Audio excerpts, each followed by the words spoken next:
Alright, real analysis. No, I gotta pause this music so I don't get sued. And I gotta figure out moving the chat around as always. Oh, that was easy. Pop out chat.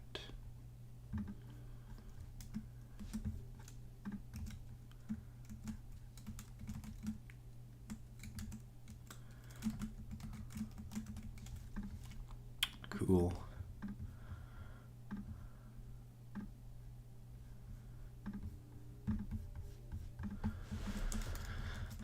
Back to analysis. I have a midterm in 8 days. Who am I talking to? Nobody's here right now. Oh, yo, 2 people are here.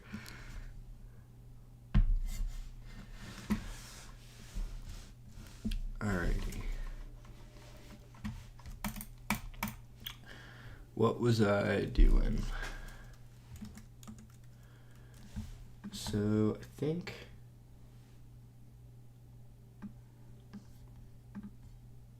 Did I forget to save this? I thought I finished this problem, but I'm only like halfway through it or something.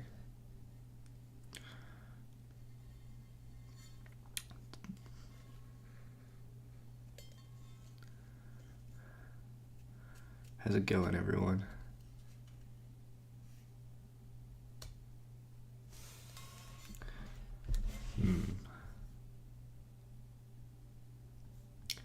Cool, I'm glad you used Vim.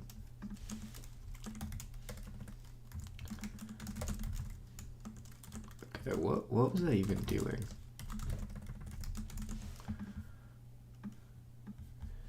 I thought I solved this problem, but I guess... So the problem is I don't have like autosave on, which is... Do you guys have autosave enabled in Vim? Like, I feel like I should just turn it on. I don't know how to do that though. Search help, autosave. There's only a Rust plugin. Save file, save settings. Most you edit your... well yeah, I like manual save for my Vim RC, because if you fuck something up in your dot files, then it auto saves and then you can't edit anymore.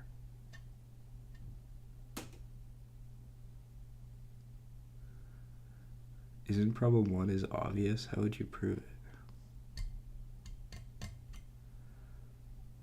Is it obvious? I mean, yeah, I think I proved it last time. I just have to reprove it. All right.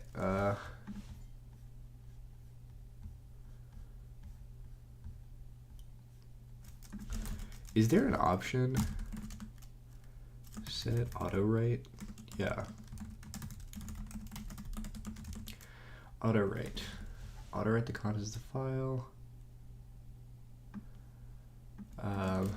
If it has been modified on each next rerun previous stop.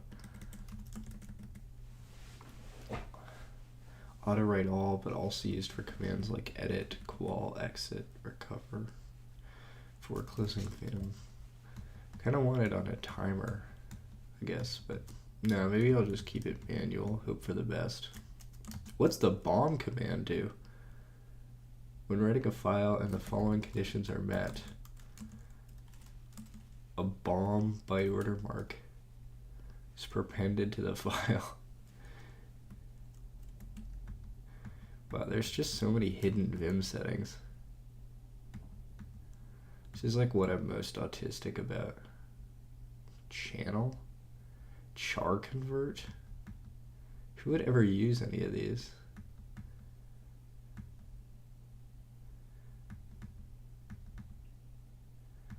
Comments. Complete fuzzy collect, complete op.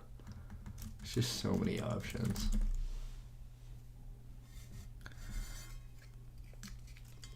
Yeah, the bomb command. Alrighty, problem 1. So I have that one side. Kind of want to bold it. Okay. showing that U is the subset of, I want to make this on the same line too.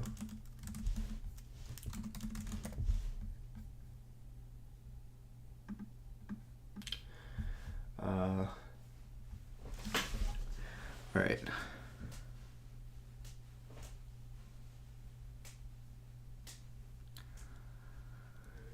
Yeah. Are you a math major? Ivory, don't judge.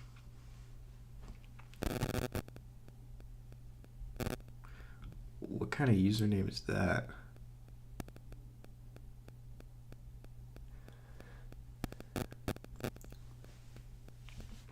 Alrighty. So if X is in U, X is in some M, where M is a subset of S, and M is open, we want to show that there exists an epsilon neighborhood F. Take M to be the epsilon neighborhood. Okay. And then showing the other way.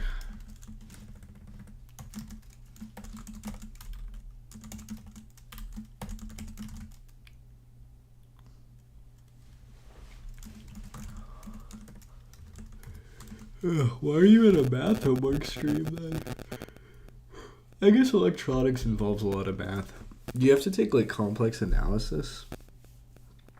Or doesn't electronics have to do with a lot of complex numbers and stuff?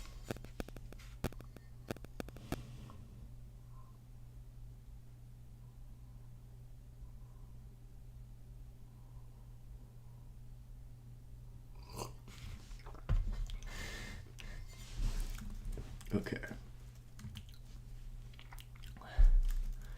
So we get prove that something in the interior, let X in interior set. What does that tell us?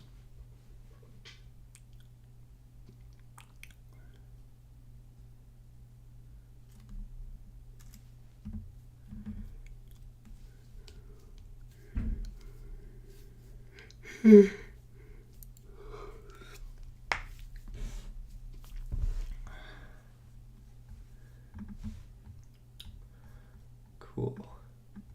Glad to have you here, Jack. A.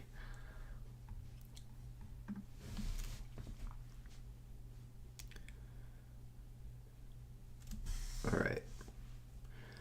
So X is in the interior, and we want to show that X is in the union of all the open sets of Rn, which are contained in S.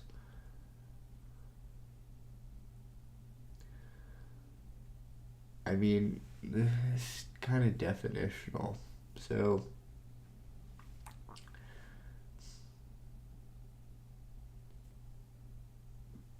well, the interior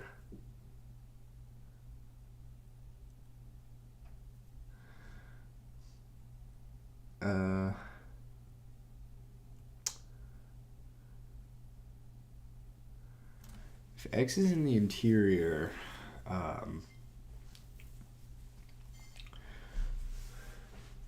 want to show that it's in every open subset of S.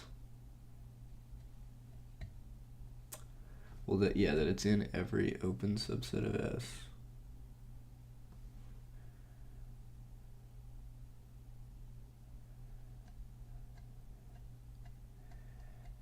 I solved this yesterday pretty quickly.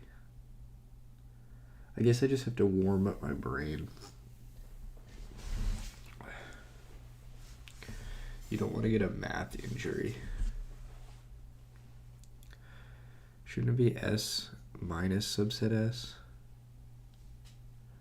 instead of S in S?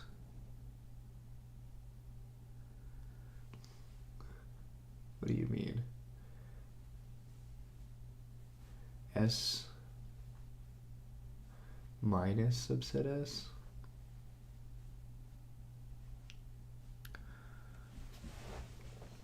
I don't know what you mean, Juan Manuel.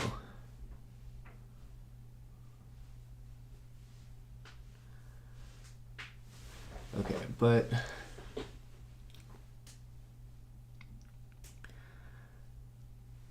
we want to show that these are definitionally equivalent. That side, pretty easy.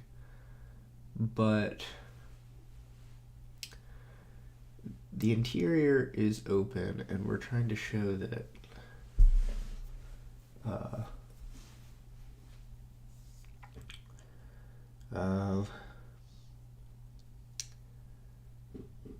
S in S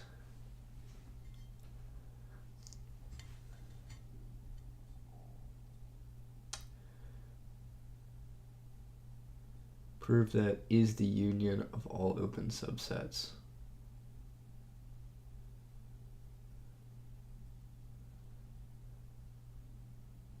Wait. In the definition of U, it should be S subset S instead of S in S. Oh, I see. Well, S subset S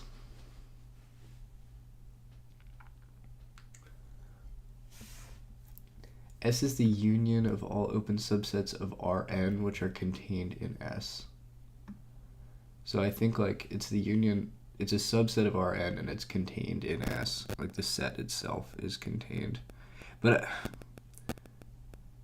I mean,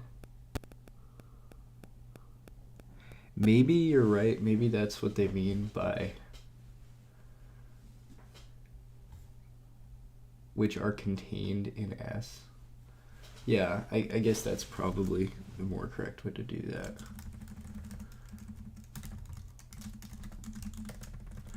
Okay, but I think I know how to solve this. Since X in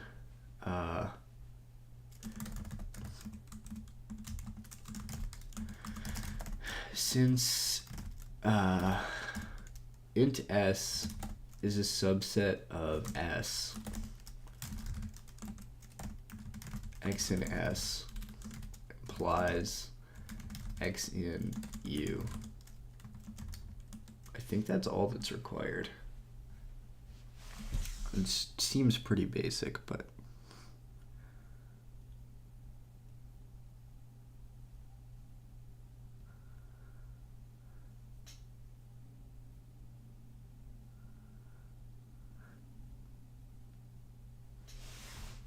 seems like it would work.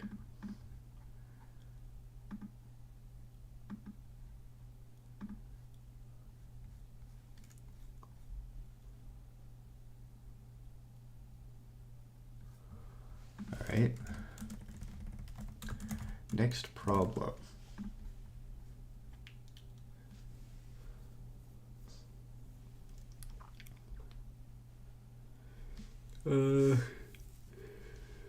Types over LaTeX, it's a lot faster, and the tooling is a lot nicer, and I prefer the syntax too. And you can create variables, and it's got for loops and conditional logic and stuff. It's just a lot more modern too, and I'm friends with the. I've talked to the creators; they're really nice.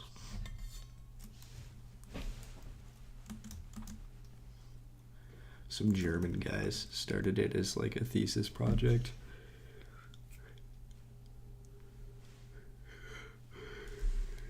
I gotta wake up. Yeah, the guy who created this, his name is Lorenz, I think. Lorenz. I don't know if it's that guy. No, that's Martin. He wrote a... Oh, I didn't know he worked at Google.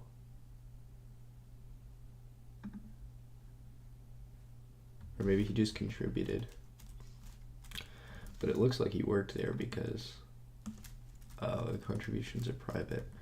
But yeah, this guy is just insanely cracked. It's hard to like writing PDF files is really an intense thing because the specification is so long. It's like dealing with those kind of like media conversions is intense.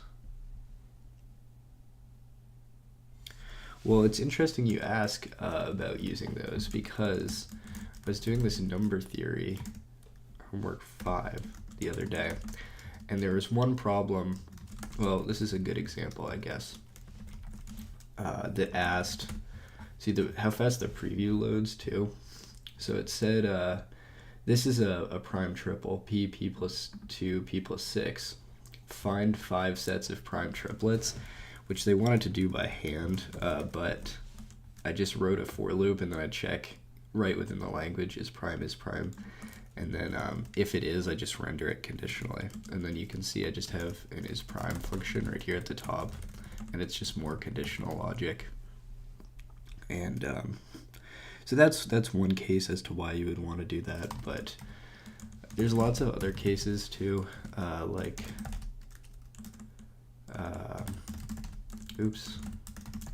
so like developing this board game, I think I have to source.env.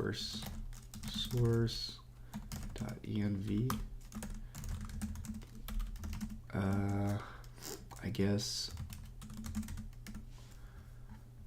hopefully this doesn't lag the stream too much, or hopefully it's not broken. Oh, it looks like it is. Unknown card. Okay, I haven't touched this project in a while. What about? Yeah, there we go.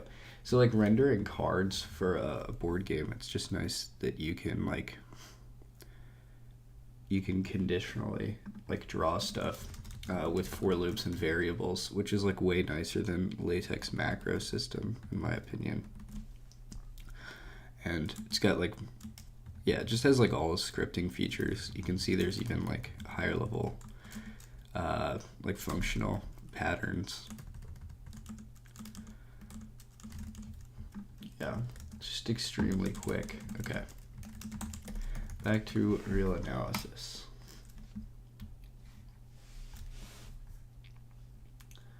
Oh, that's number theory. All right.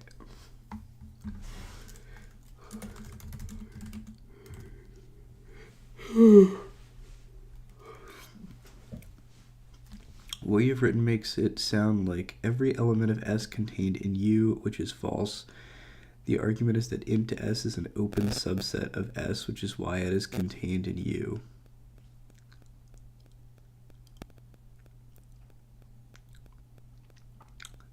Thanks, Timo Chess. What you've written makes it sound like every element of S contained in U, which is false. Right. Yeah. This argument, or the argument is that int S is an open subset of S.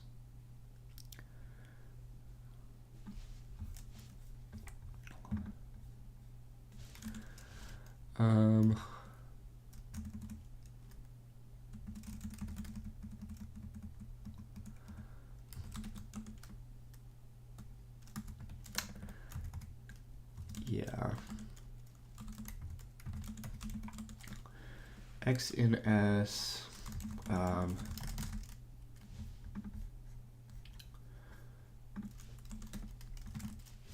since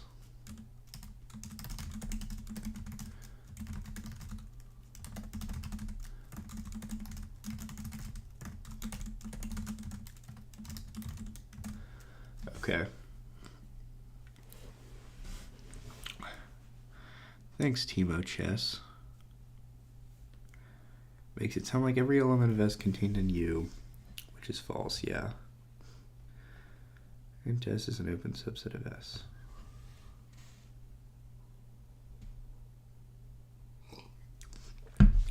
Alright, this problem 2, let F, how do you read that out loud?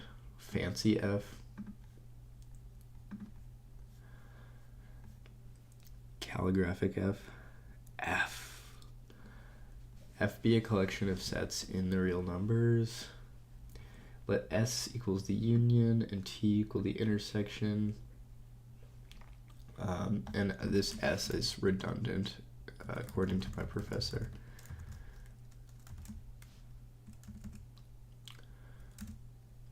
Oh, is anyone here good at tree sitter configuration for Vim?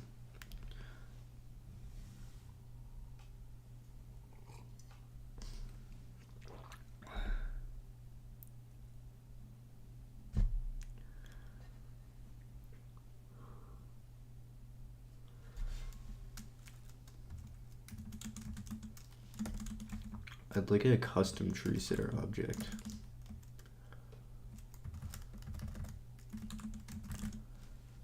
For math blocks.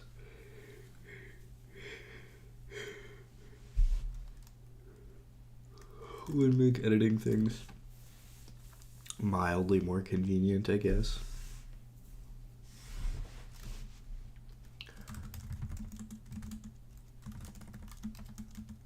Okay. Prove that if x is a limit point of t, then x is a limit point of each set A in F. So if x is a limit point of t, then x is a limit point of each set A in F.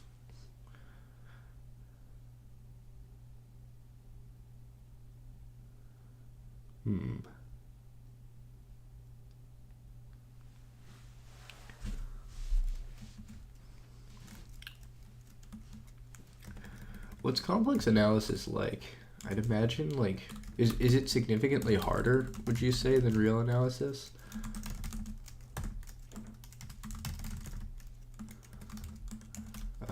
Since x is a limit point of t, there exists a n in t,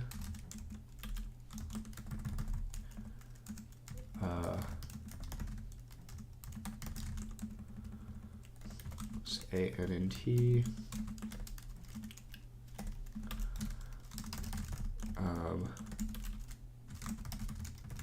which implies a n in A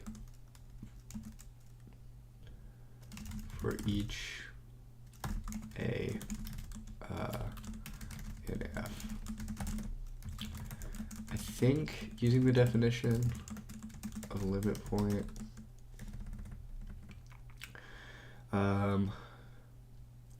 every epsilon neighborhood intersects the set at some point other than x.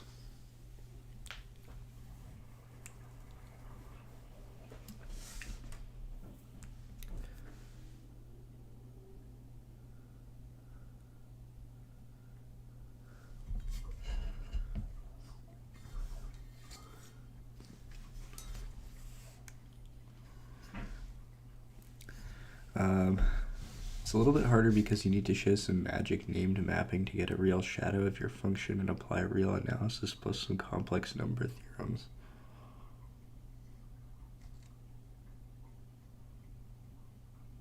It sounds too hard.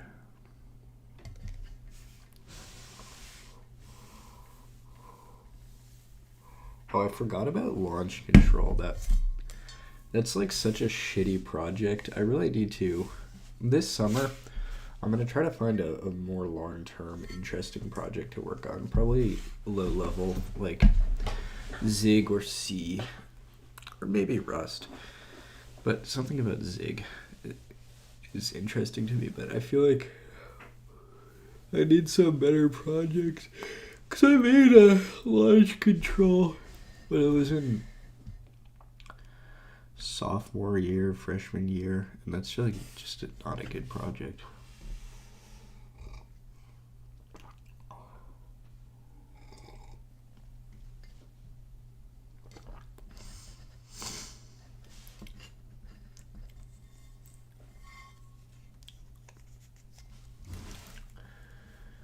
Alright, X is a limit point if every neighborhood contains infinitely many points of A.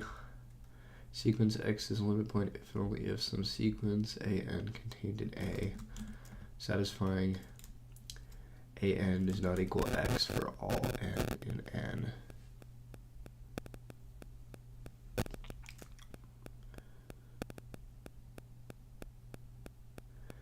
So, I mean, could use that definition, which is, I think, completely a valid proof. There exists convergent. Wait, does it have to be convergent? If some sequence, no, it doesn't. Some sequence contained I guess I'm gonna say contained because that's what they say. But I'm curious also because there's the other definition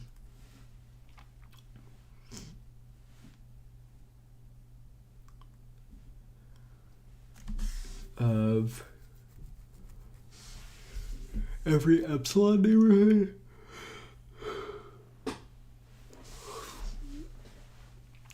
intersects at some point other than X.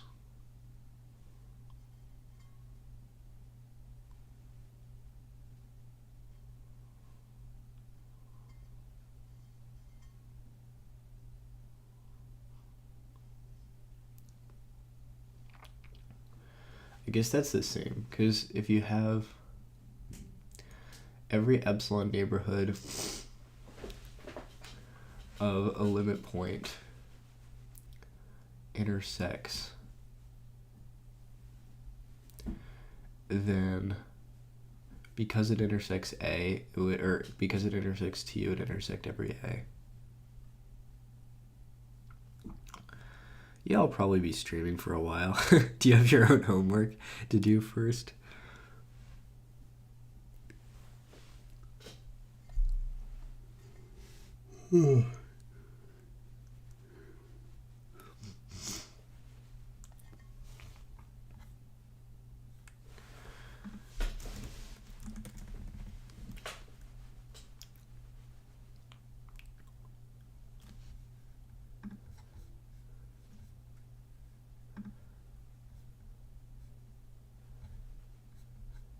Yeah.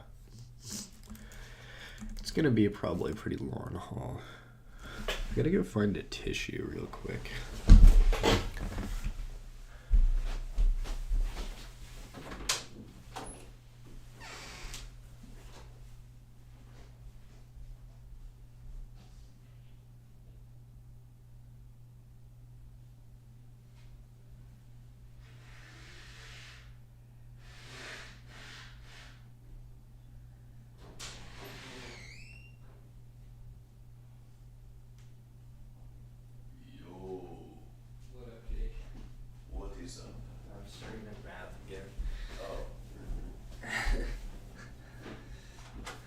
Did you just get back from class?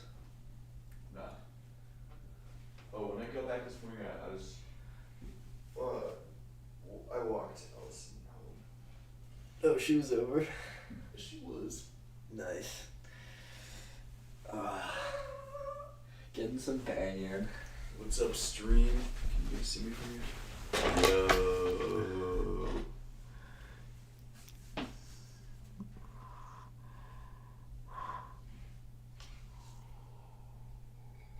Dude, I have zero food in this bit. Yeah, me too. Wanna go to the G stove? Yeah.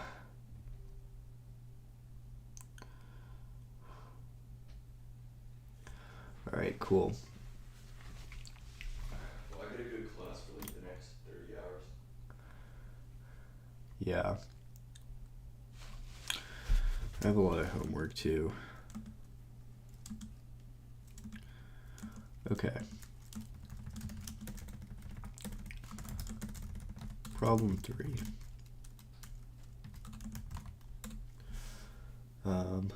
We got prove that the collection is an open covering of O1. There are no finite subcollections. What does it mean for something to be an open covering again?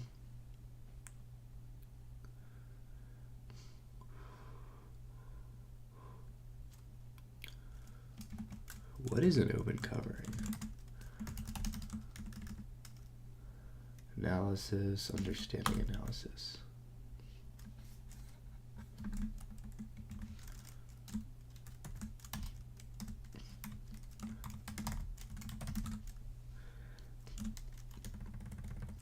Open cover whose union contains the set A. Oh, I remember. I guess I didn't save properly with Vim. So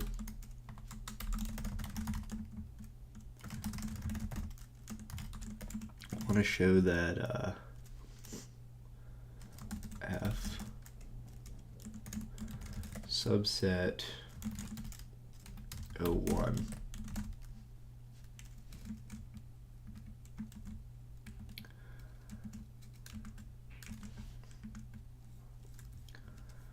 I believe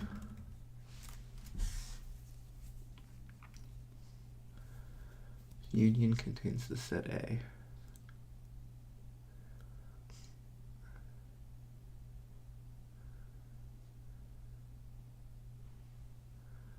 The set A that is, give it an open cover for A. A finite subcover is a finite subcollection of open sets. The union still manages to completely contain A.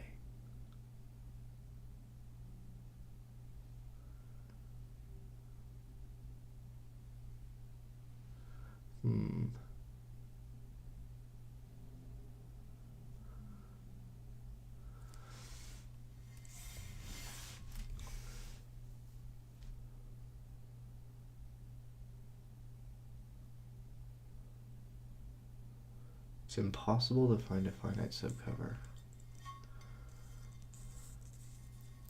Finite collection forms an open cover of the interval. Notice, however, that it's impossible to find a finite subcover. For each point O1, let OX be the interval.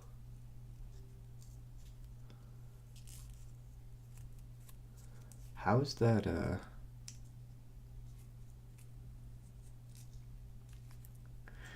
Okay, first show F is open, then choose an arbitrary element from O1 and show O1 subset of union F.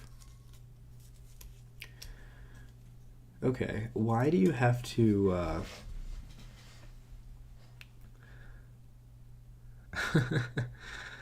I'll credit you in it. You have to show it's open because it's an open cover. It doesn't suffice to just show that it's a cover.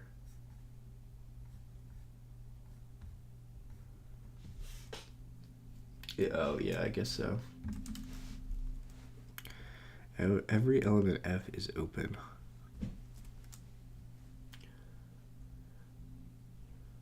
Is an open covering of F.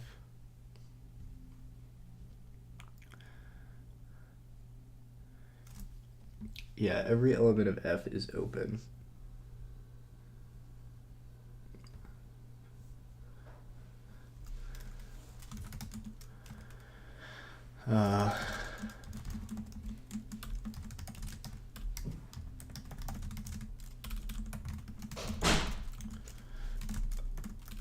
Of F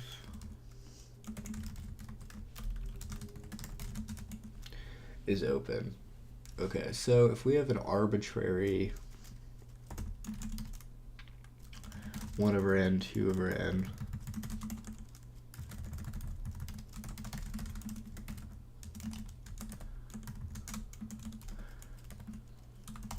for some, can I zoom this in more? For some n natural numbers greater than 2,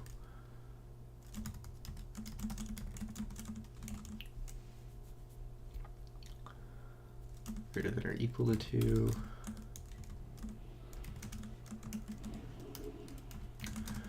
we can show that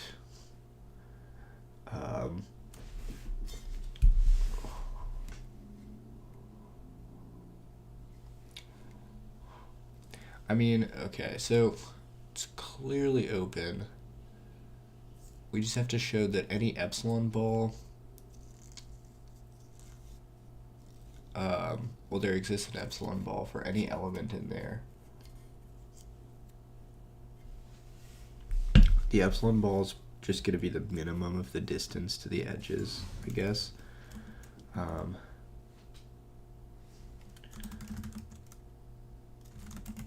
Take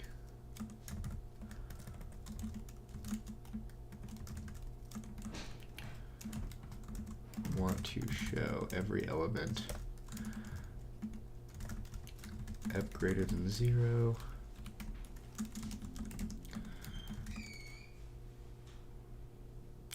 Well, it's clearly open. It's an open interval, but maybe we should just formally say that.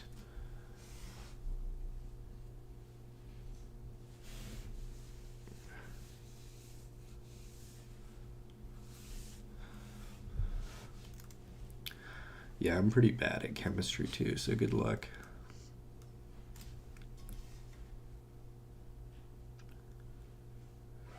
Arbitrary unions of open sets are always open.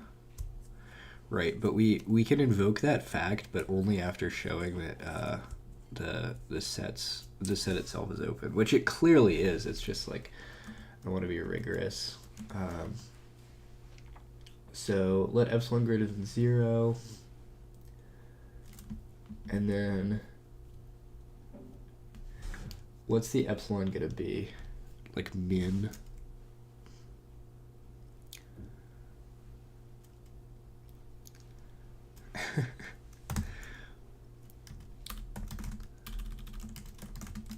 Chemistry is really hard. Well, let epsilon greater than, let's say epsilon equals, I always forget what the thing is. It's like min, and then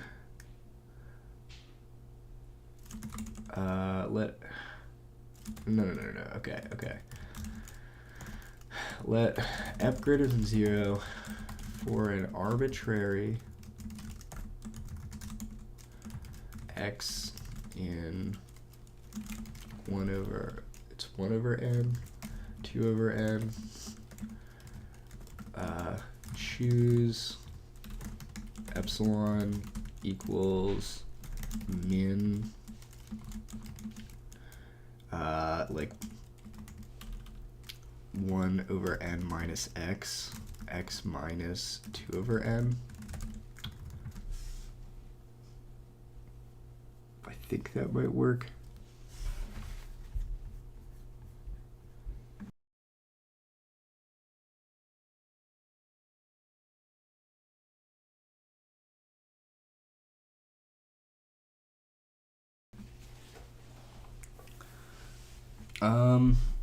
Yeah. X minus 2 nths.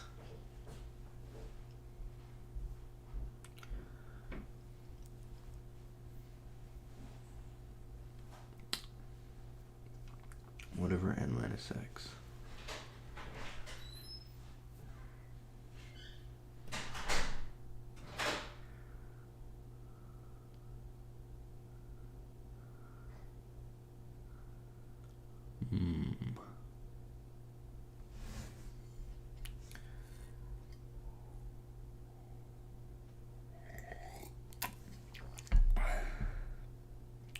Glad I changed your life in a small way.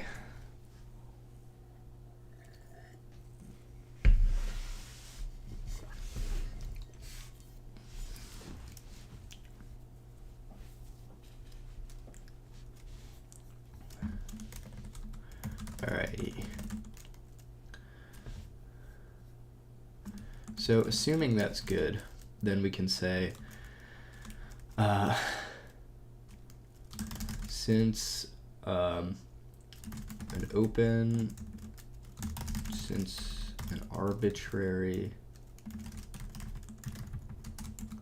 union of open sets is open, FF is open. Wait, why is an arbitrary collection of open sets open? Does someone know that? Open covers. Yeah, number of equivalent ways. Einborel. Compact. Open.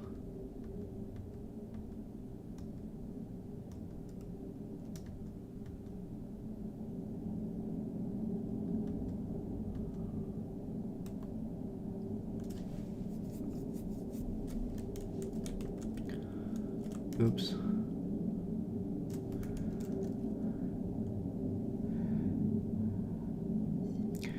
By using Archimedean property? What's the Archimedean property again?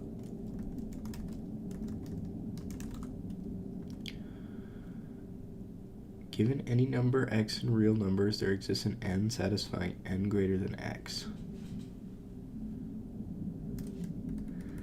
What's up, Big Pepe? Could switch to number theory in a second, actually, after I solve this problem. I think that would be funny. It would kind of troll people with the title. Plus, the number theory assignment is due sooner, but number theory class is a lot easier than the analysis class. Given any number x, where x is a real number, there exists an n satisfying n greater than x.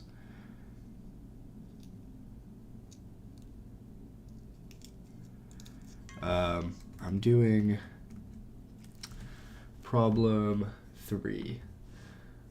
Show that this collection is an open covering of O1, and then show no finite subcollection of F covers O1. Not that bad. Okay, by using the Archimedean property, you can show F is open for arbitrary n, then union of open set is open. That F is open for arbitrary n. That F is open for arbitrary n.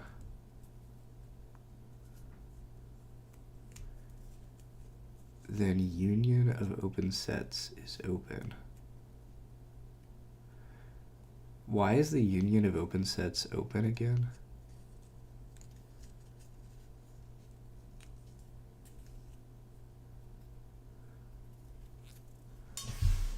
Union of open sets is open. That's by definition of an open set. With the epsilon delta definition, you have that any point in the union is contained in at least one open set. So there exists an epsilon ball that is contained in the union, I guess. By definition of an open set, with the epsilon delta definition, you have that any point in the union is contained in at least one open set. So there exists an epsilon ball that is contained in the union. Any point in the union is contained in at least one open set. Oh.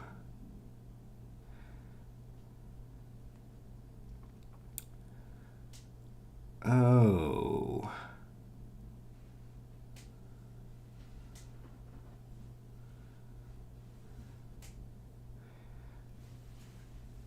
That's crazy.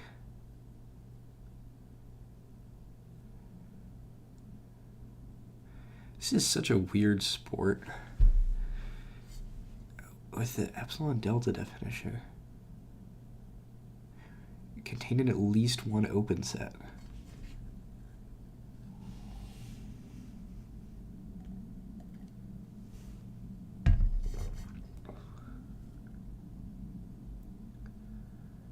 Yeah.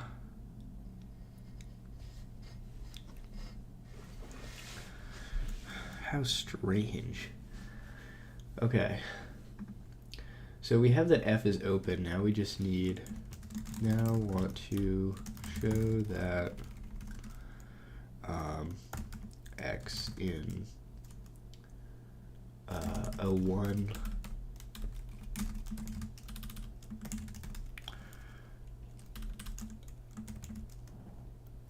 or O1 subset FF for an arbitrary X in O1. We gotta show that X is in F. And that seems pretty doable because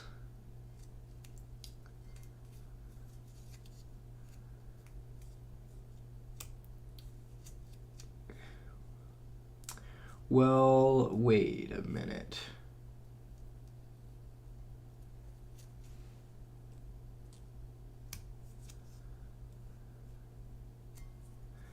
Yeah, that's true.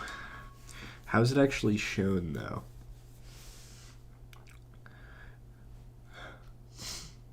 Can we, like, do something to show that it's got kind of the same bounds? Like, it's greater than 0, less than 1, and then there'll be an element in there. But to show that 1 over n, 2 over n is open, you do not use that unions of open sets are open. Rather, you show that you've chosen an epsilon ball around X.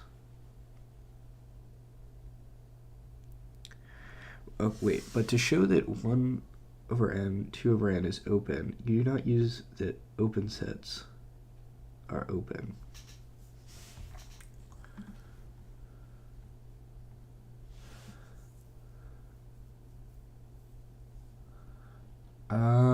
What do you mean? Okay.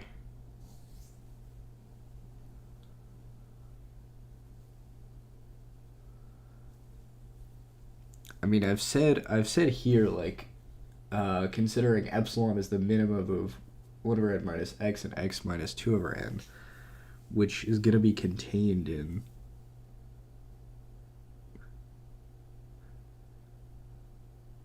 one over n and 2 minus 1 over n. Wait, is it because... What if x, like, it's really close to 1 over n? No, I actually don't think that really works.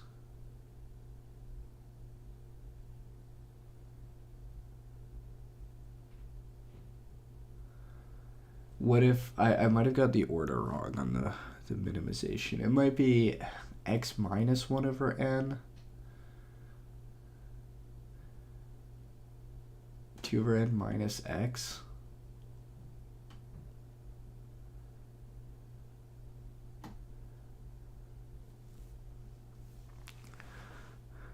We want to show that there exists a natural number such that 1 over n x less than or equal to, which is equivalent to some natural number, lies in... why does it have to be natural? Oh, right. But since x is between 0 and 1,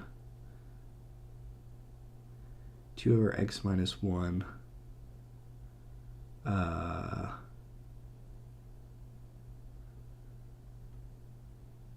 minus 1 over x equals 1 over x greater than 1.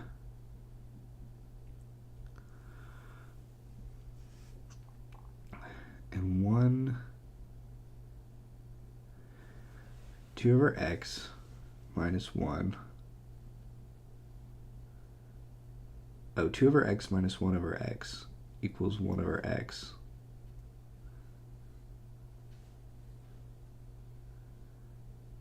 Is greater than 1? You mean less than?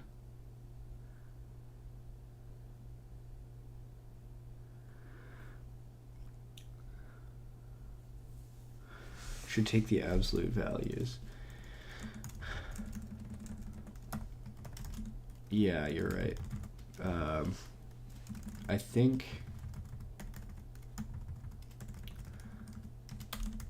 x minus 1 over n absolute value. I don't quite get what you're saying, Pepe. And then x minus 2 over n. No, I think it's 2 over n minus x. Because, okay, so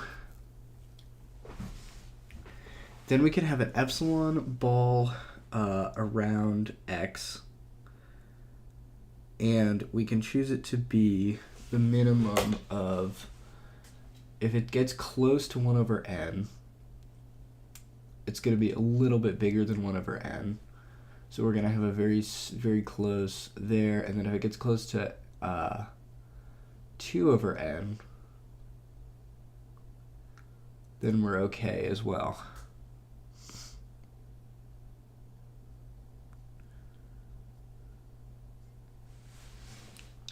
We want to show that there exists a natural number n such that 1 over n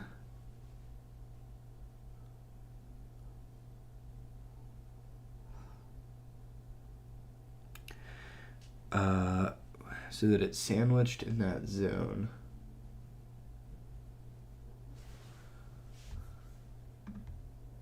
Oh, you're talking about the next part of this. Oh, I didn't realize that for a sec. I see. Thanks. My brain is kind of smooth once in a while. Yeah, that's brilliant. Because, okay, so we say we have this arbitrary 01. We want to show there's an n that places that will give us an interval inside 01.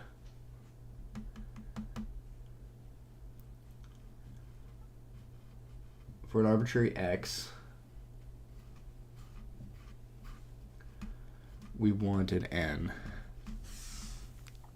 Is this a natural number? Yeah. Wow. Dude, how'd you get so smart?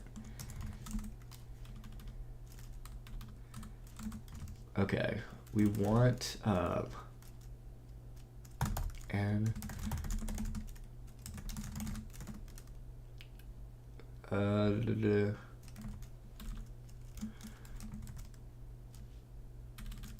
This is the same thing as saying x in 1 over n, 2 over n.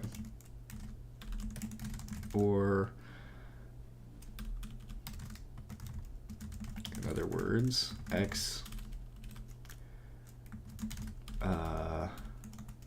whenever n, x is greater than 1 over n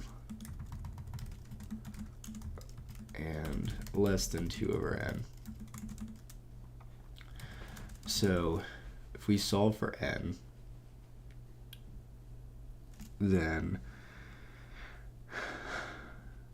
since x is between 0 and 1,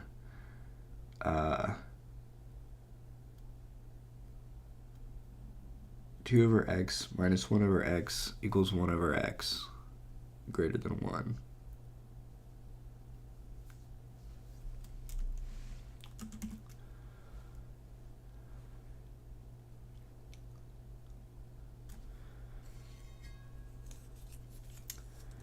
Over x.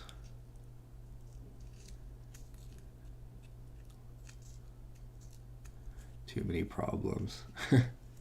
Yeah, did you compete? You were one of the people that competes at math, right? This Timo guy also seems like a massive nerd. He's got chess in his name.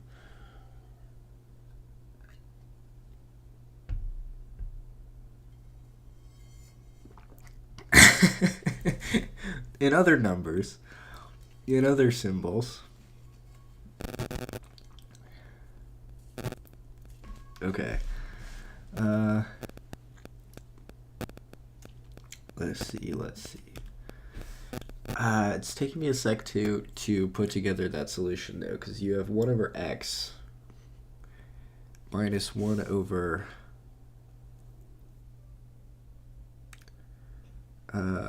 2 over x minus 1 over x is greater than 1.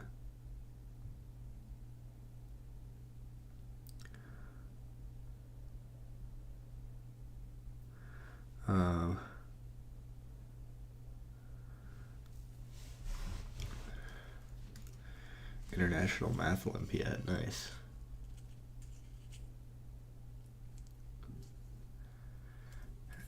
Speaking of which, this weekend, or last weekend, I met this guy who did his undergrad at Oxford as a math major, and his roommate was the number one mathematician in all of China, or like the number one kid, I guess. I don't know how you rank, but he was like a crazy crazy math guy, and he was doing his PhD at Oxford, I think, pretty young, and apparently like he was like halfway. I don't know, he was a little bit into his PhD, and he was like, I'm not really sure what to do, and he solved like the first Erdos problem, which is like already a whole PhD worth of material. Some people are just, I don't know, leagues in a league of their own.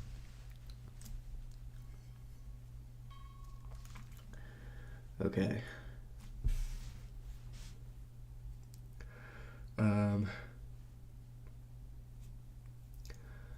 But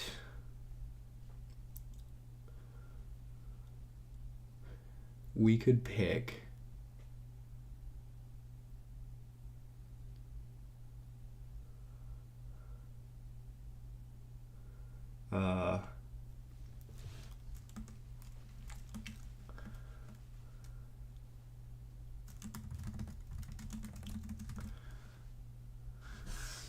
let's see. The length of 1 over x, 2 over x is 1 over x since x is in 0, 1.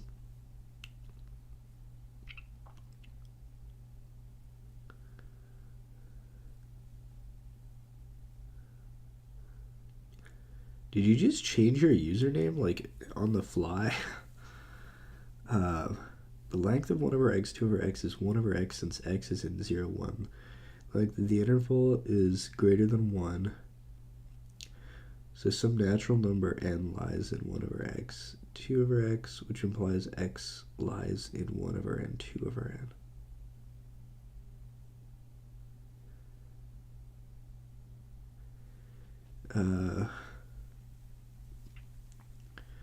Length of 1 over x, 2 over x is 1 over x. Yep.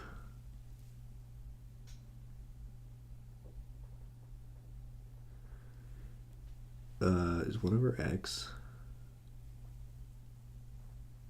Since x lies in 0, 1.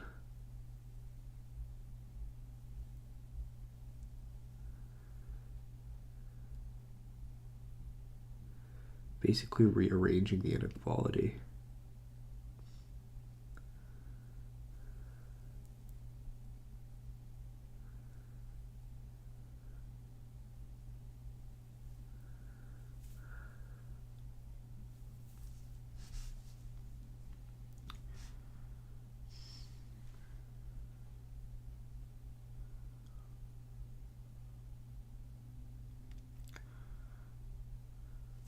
Multiply everything by nx. Oh, yeah.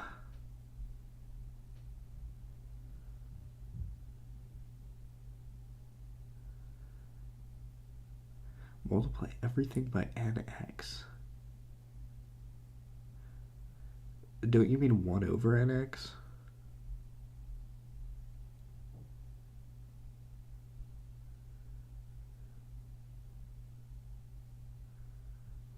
No. No, because... Oh, xn. Okay. Okay, x over n. Yeah, that makes more sense.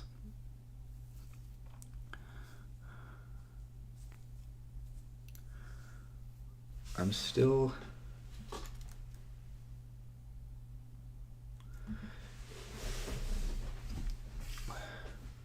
Multiply everything by x over n. Okay.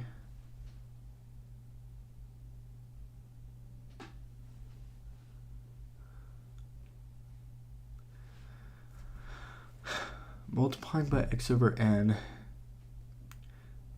will get you that inequality. And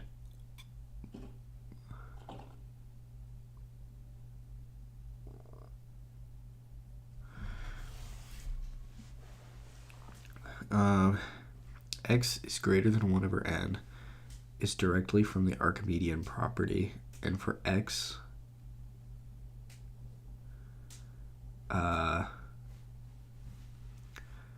less than 2 over n, we will always find an open ball because there are infinite numbers between 1 over n and 2 over n.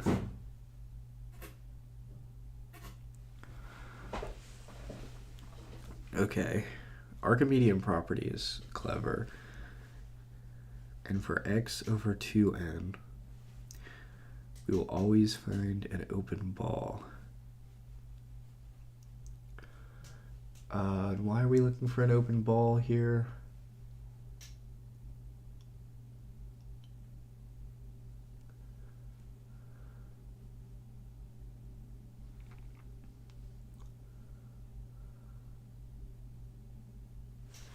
Man, this is hurting my head more than it should. Oops. Okay. The algebra on this is simple, but like what's intuitively going on is not clicking for me yet. The length of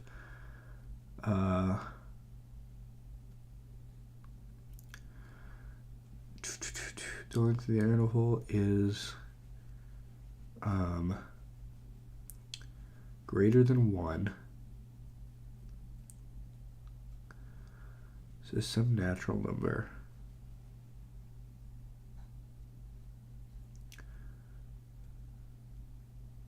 You could explicitly choose n as floor 2x.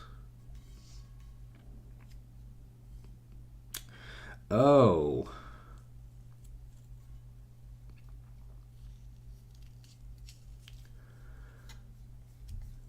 That's interesting.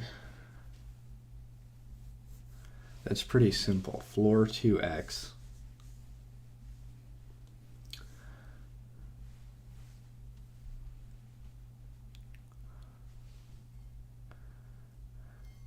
Show x is less than 2 over n.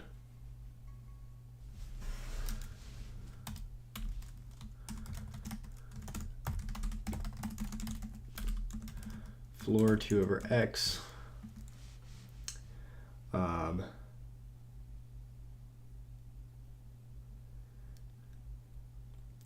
And that would just cancel and you'd get x less than, well, floor 2x will be greater than 1 over x, not hard to prove. Don't we need strict equality though? Because what if x is a natural number? Wouldn't the floor be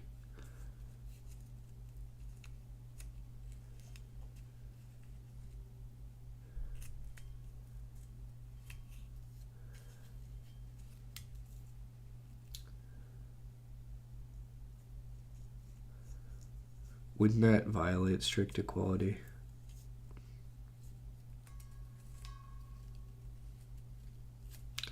X can't be net. Oh, duh.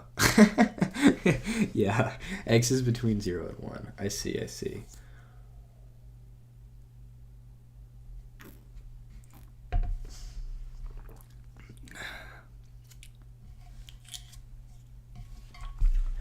And then we also want to show that x is greater than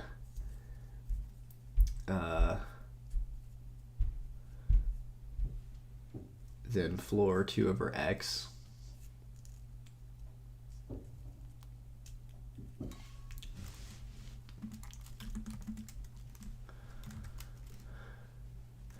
Well, I can just plug into the equality.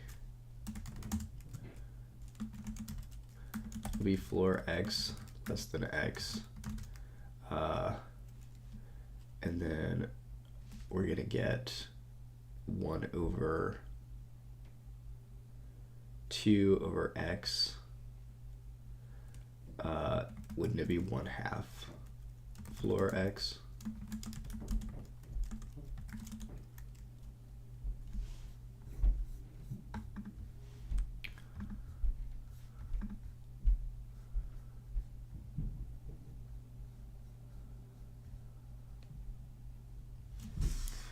Two minus x, 2 over x minus floor 2 over x is less than 1.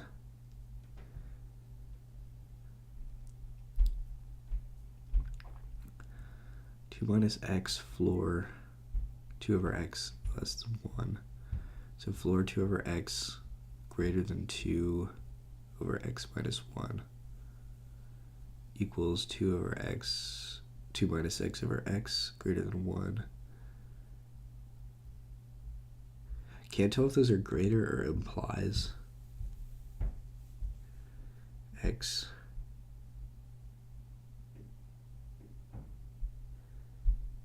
Since x is less than 1.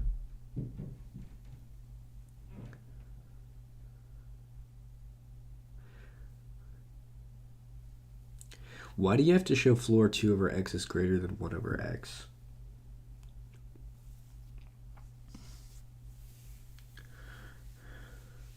X is greater than 1 over n directly from the Archimedean property.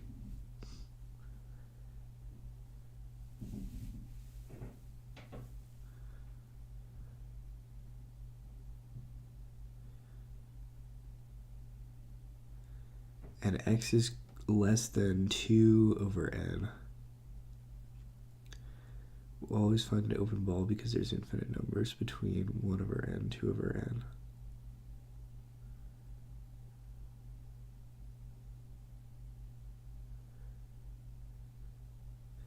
Want to show n lies in 1 over x, 2 over x.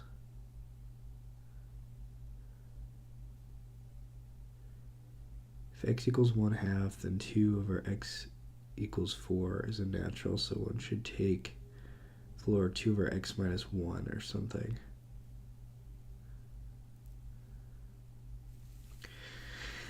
Wait, we want to show n lies in 1 over x, 2 over x.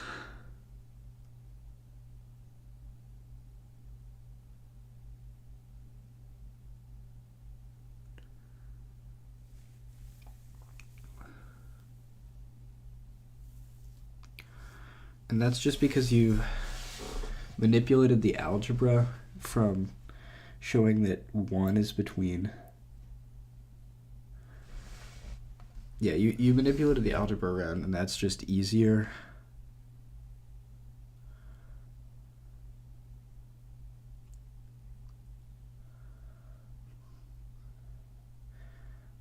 But taking floor 2 over x minus 1...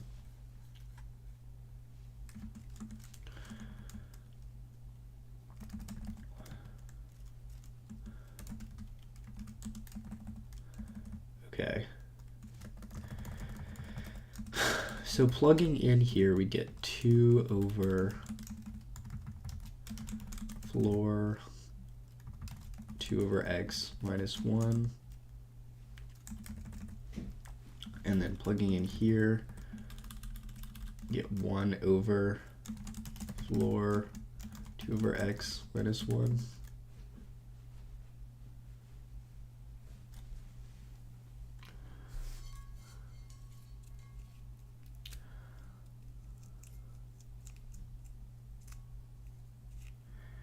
Floor 2 over x might equal 2 over x, which is a problem. Yeah. Okay, so then the algebra can be done out to...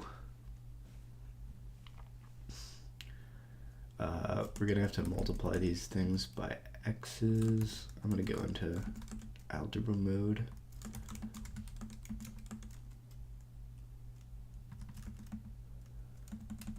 We're going to have to align.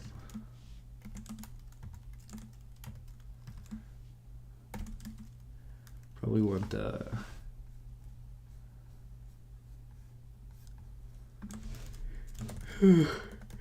okay. Minus 1. Can we combine in the 2 minus x? Is it going to be 2 minus x over x? 2 minus x quantity over x.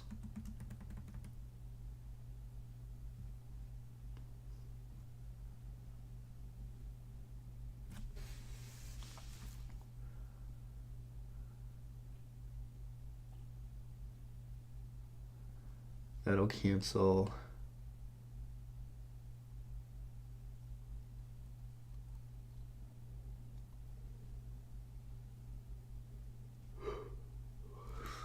No, something feels off about that. I think I liked Big Pepe's solution, but it's just like a little bit mind-boggling. But I'll try to understand it. Okay, so because you don't even bother choosing floor, you're just showing that if you multiply through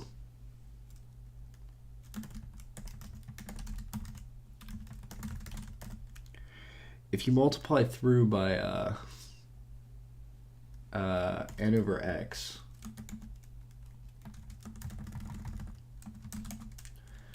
now you get 2 over x less than n less than 1 over x. And that's just easier to solve. That's the deal with that.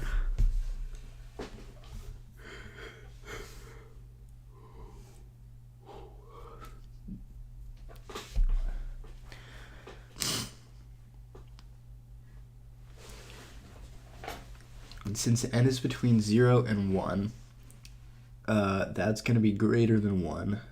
The right-hand side is going to be greater than 1. And the left-hand side is going to be greater than 2. Which means we could pick 1.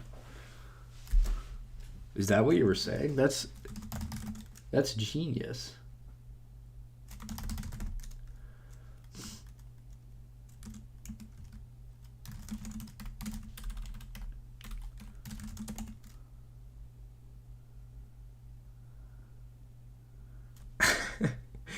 PTSD shocks from this analysis videos. I swear the other day, like, I saw someone crying in my analysis class.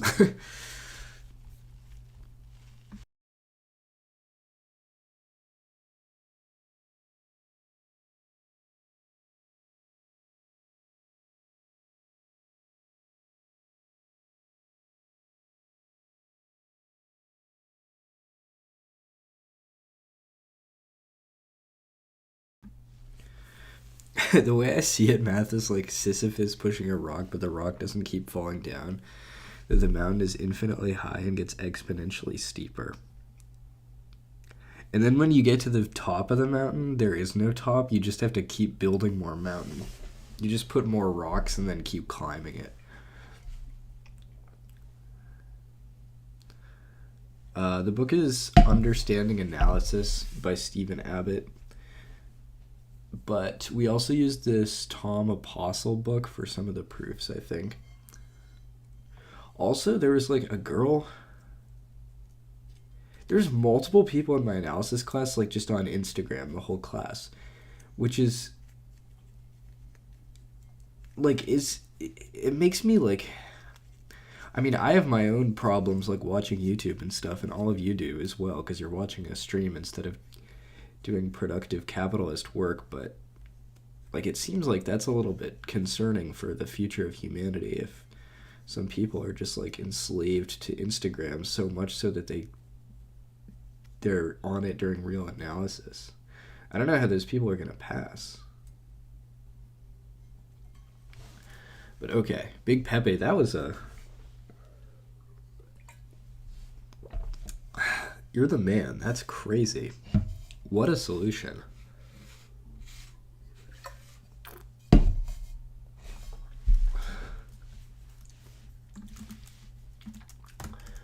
One over n greater than, or 2 over n greater than 2, and 1 over n greater than 1. So choose n.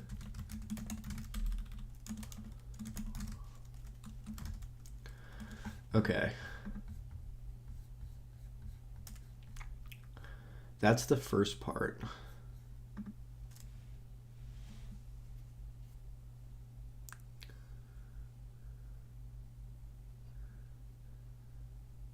Vibe proving is too good. What's vibe proving? Is that like vibe coding? Oh god, vibe proving is too good.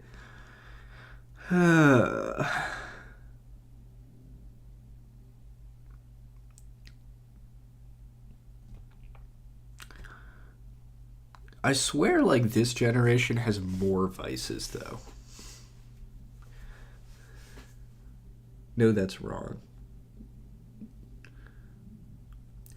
So many people just vibe code through their assessment, so they spend more time drinking and doom scrolling. Yeah.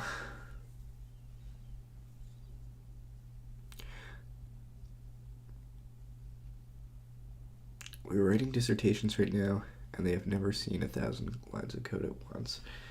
Yeah, I just feel like there's so many vices now. I mean, I guess that's always been the case for all of humanity, but there's just, it's like, there's kind of a whole class of people, in the US at least, that are just like consumed by like a ton of different vices. And everyone has their vices, but I don't know, there's like a class of people that like doom scroll, smoke weed, drink, don't really do anything. They're just like addicted to like 20 different things, like energy drinks and and just like, and not to bash on anyone if that's you, like as long as you realize that's a problem. Well, actually, no, that's still bad if you realize it's a problem and you still do those things.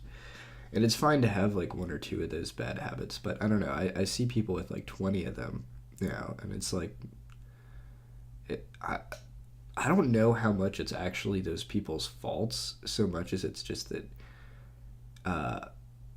like, our capitalism is just like absolutely just squeezing everyone for every penny, and they don't really care how addictive they make stuff. We can choose n because length of the interval 1 over x, 2 over x is 1 over x, which is greater than 1.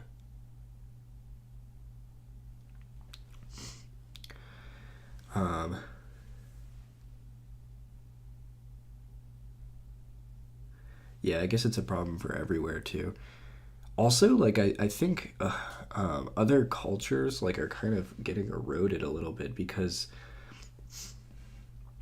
the internet is like, I mean, there are different parts of it, but like English and like American specifically, American English is kind of seems like the big chunk of the internet, and it's like making everyone like a digital neighbor to America, and like the American culture seems like it's seeping into other people's culture. 2 over n is not greater than 2.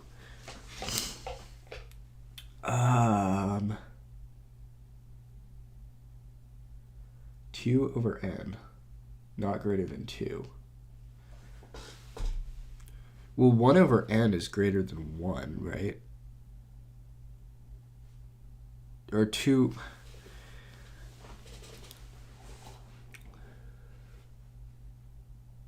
Oh! You're right.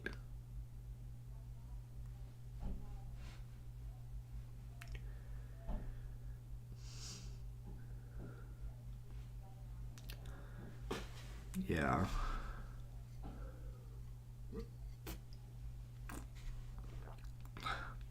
I don't know, number 61ness. I go back and forth in this all the time. Like, we all, because I've heard that argument all over the place too. And if you're on YouTube thinking about productivity, all the time, that's like a big thing. Like everything's engineered to distract you. Everything's engineered to be addictive, and like,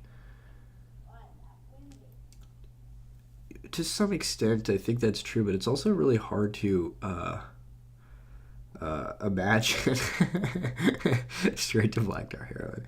It's really hard to imagine people sitting there in the design team being like, okay, how do we make this more addictive? How do we ruin people's lives more? It's like, it seems like they probably dance around it a little more than that. but I don't know. It's like, yeah, I don't know. I don't even know what I'm saying. Okay, back to what people are saying. Oh, sorry, what I said is wrong, but the solution still does work because n greater than 1 by definition is a collection of f.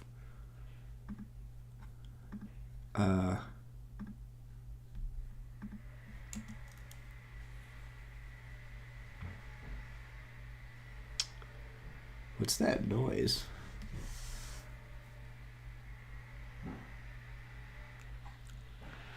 Okay.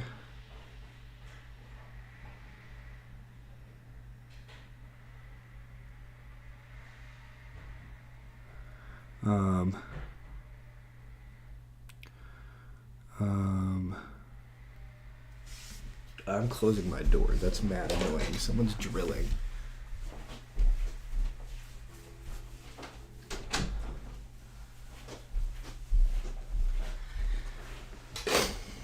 Oh, what's up, Johnny?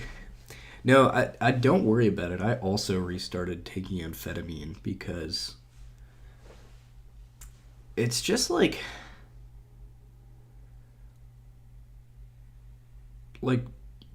I think you can build willpower and concentration, but like I need to pass. I need to pass my classes. I'm like, yeah, I'll do what I can, but yeah, my thoughts are all over the place too. And also like I'm incredibly impulsive and incredibly addictive. And it really sucks. Like there's so many things like I know I shouldn't do, and then I just do them anyway in the moment.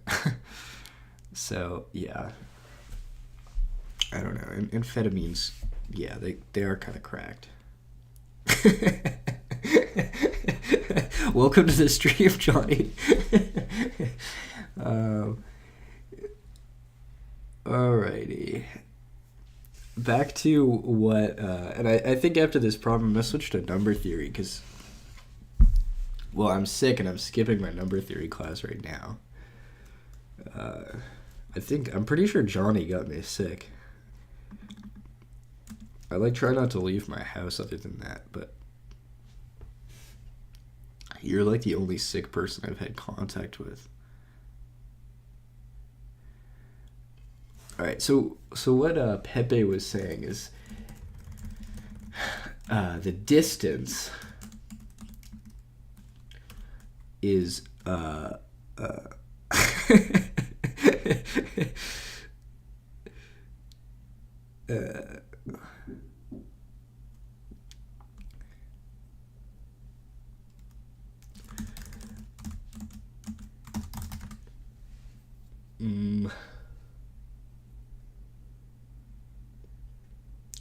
okay, I'm really distracted right now. This is the last thing I'm going to say on that before I do actual math. But if you're implying it's not direct intention to ruin people's lives, yeah, it may be true. But yeah, people hiring psychologists, I just wonder, like, it's so weird to, like, be operating a company at such a large scale and make a call like that. Like, I know this is going to ruin some people's lives, but I'm going to do it anyway to make more money. It's just like, I wonder about that. And it's almost always the case that, like, there's something that's, like, forcing people to do that thing. Like, I feel like there are relatively few people that are, like, actually genuinely evil. And, like, an example with Jeff Bezos and, like, the I don't know, all the horribly abusing and underpaying your workers thing. Like, this is so typical tech bro to stand up for a billionaire, but, like, apparently there's, like, it's a much more complicated situation than it appears on the surface. And it's like a lot of the people working there were, like, I don't know, they were, like, fresh out of prison, or they had felonies and, like, not behaving that well. So that's one component. And, like, another component is, like, shareholders make you do things, and, like, he wasn't overseeing that part of the company, or I don't know. There's just, like, a ton of complex factors that go into these things. But okay, back Back to math. I think you really just had to construct natural number n such that 1 over n is sandwiching x, which is equivalent to 1 over x sandwiching n. And this really does depend on x. Setting n to floor 2 over x minus 1 should work then.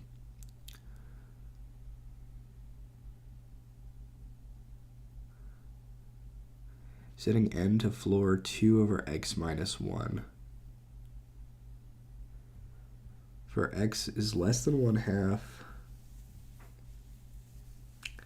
How do you know that right off the bat? For x is less than 1/2. Choose 2x minus 1.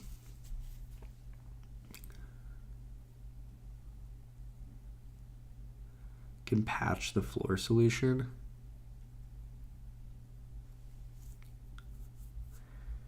Wait, okay, why do you need the floor solution?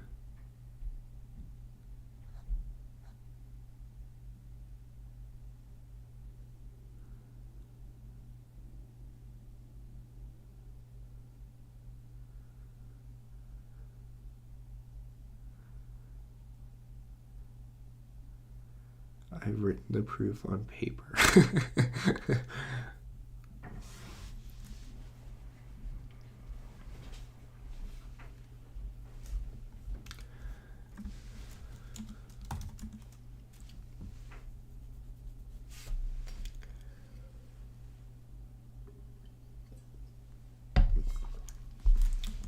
All right.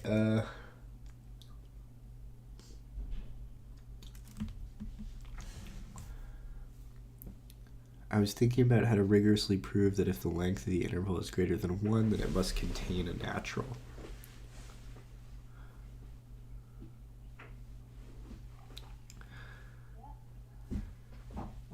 The floors just naturally come up.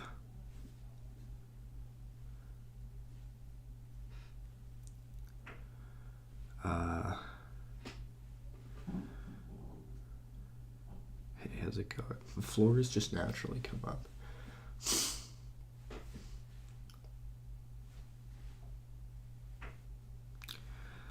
Yeah, I still have a Discord community and the .config. I mean, it's kind of dead, and the Discord isn't extremely active either. Like, I don't honestly think you're missing a ton by not being in it. It's just, which it'll become more active in the future when I think working on something that's like collaborative more so than doing just working on math classes that only like a handful of grad students and IMO people can work on. But yeah, the floors just naturally come up. How to rigorously prove that the length of an interval is greater than 1, that it contains a natural.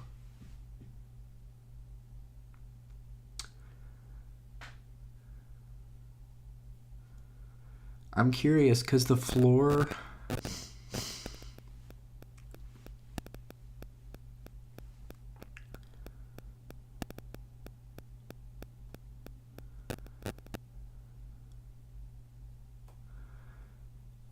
The floor solution is cool, but I really like the solution you had with showing that the interval just contains a natural number.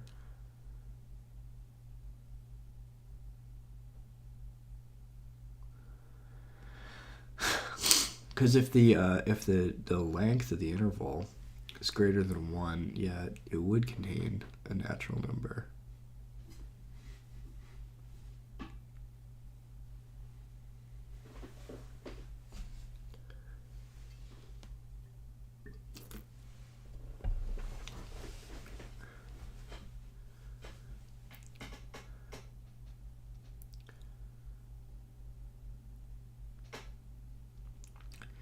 Yeah, but we need to prove that fact. Yeah, and I guess intuitively it's obvious.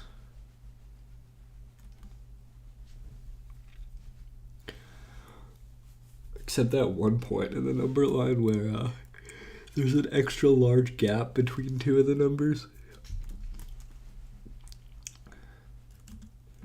right above 4 billion.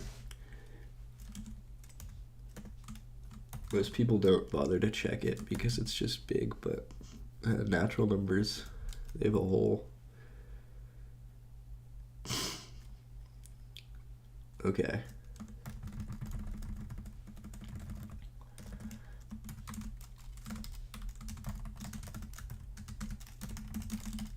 Floor 2 over x minus 1.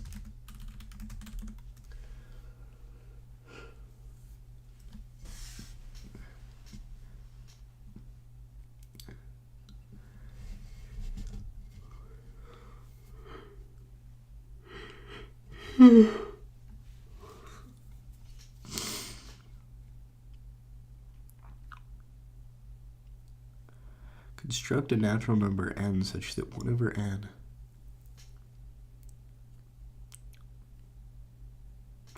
and thus really does depend on x.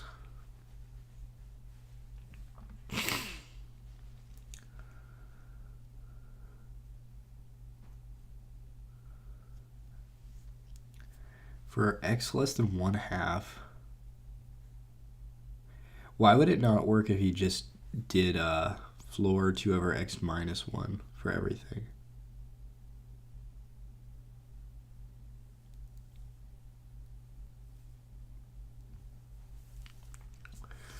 I mean, no, the question is, well, that's part of the question. Yeah. That result would be nice in proving this.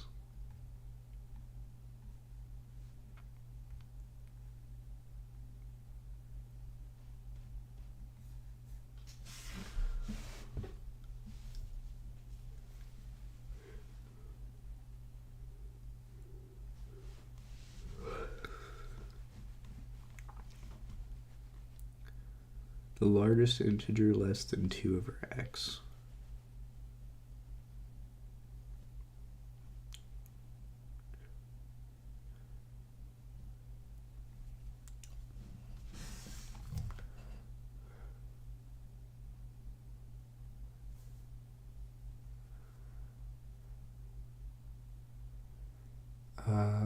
Largest integer for n less than 2 over x.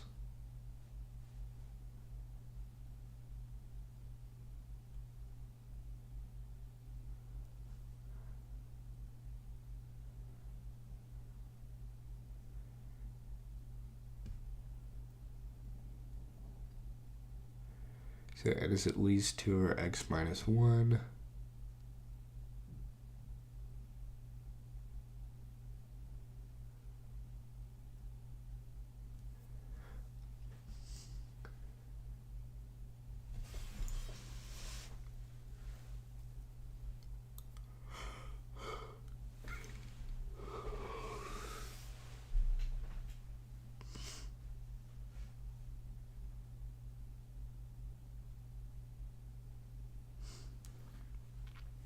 This is just 2 over x minus x, but x less than 1, so n greater than 2 minus 1 over 1 over x. That is very elegant, yeah. That doesn't use any floor algebra either, which I just heavily want to avoid for some reason.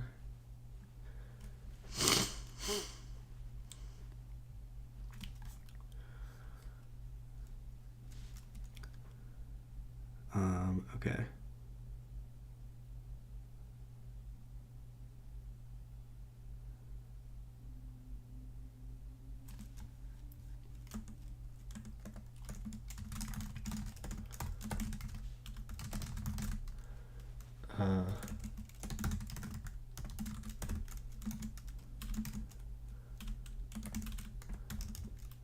Less than 2 over x, and is at least 2 over x minus 1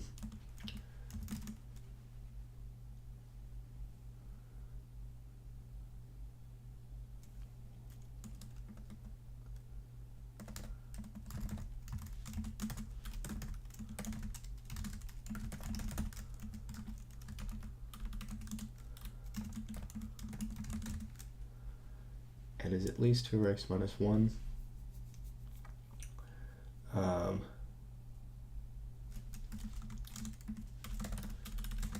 But x less than 1, so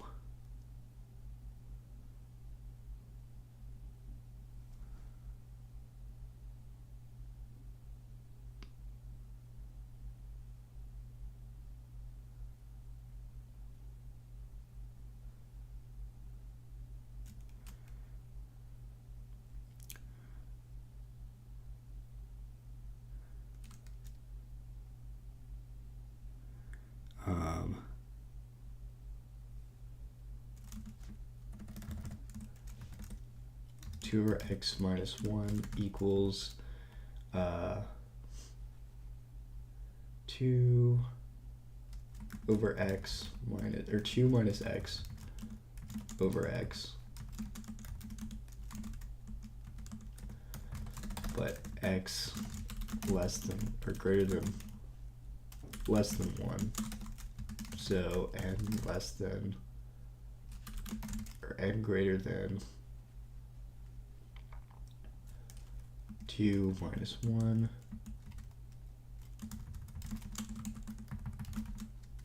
over x greater than 1 over x.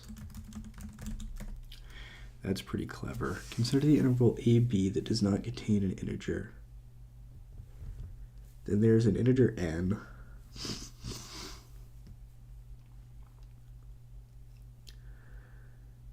such that n less than or equal to a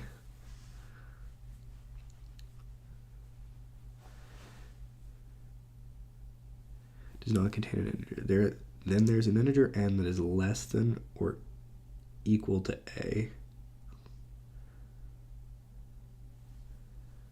Now b is less than or equal to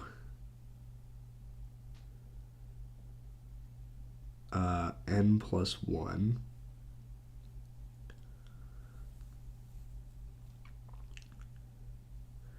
So b minus a less than or equal to n plus 1 minus n equals 1. So the length of it, BA, is at most 1. N should be the maximal such integer, of course. Yeah, that's no longer necessary, unfortunately, thanks to Big Pepe solution. But yeah, that's very cool to know.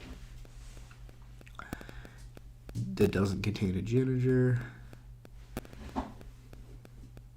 There's an integer n such that n less than or equal to a, and now b less than or equal to n plus 1.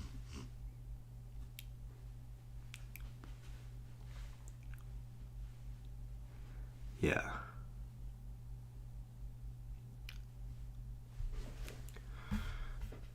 Cool. All right, the second half of this problem is moreover, show that no finite subcollection of F covers O1. All right.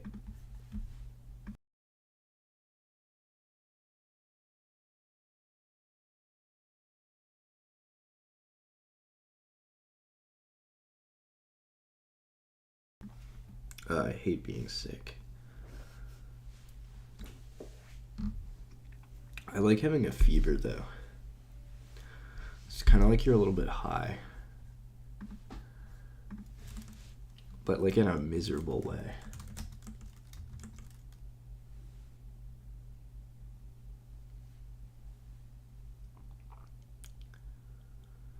So, thanks, number 61-ness.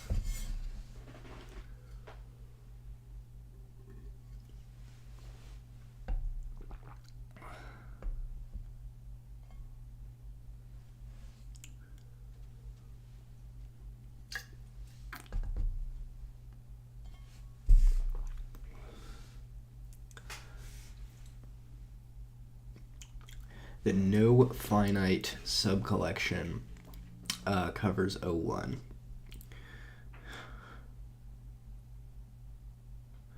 So if the subcollection is finite,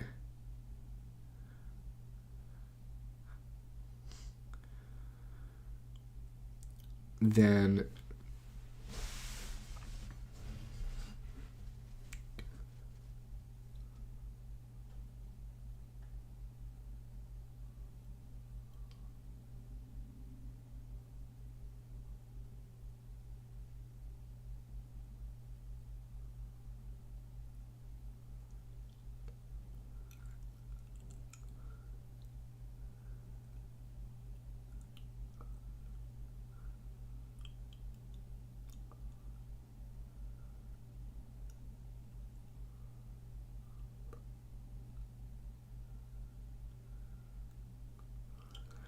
we could show that there's always going to be some like smaller or some slightly bigger interval that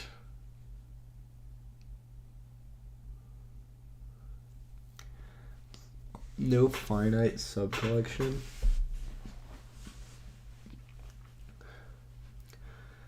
because if you have a finite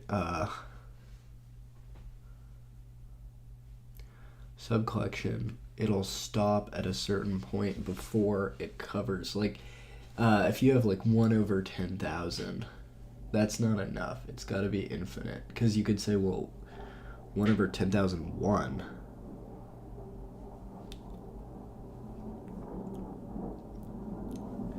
Pick the largest n in the subcollection. Then any x less than 1 over n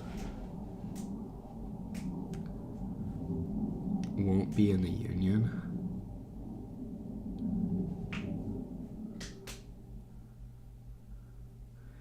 X equals 1 over n plus 1 won't be in the union. Explicitly where n is the largest one.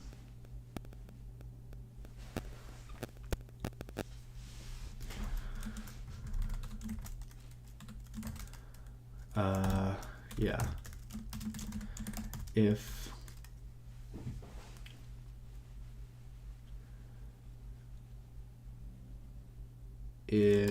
I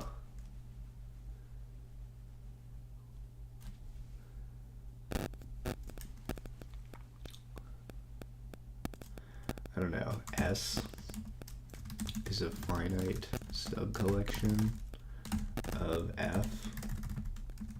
I guess that's not a word in my dictionary.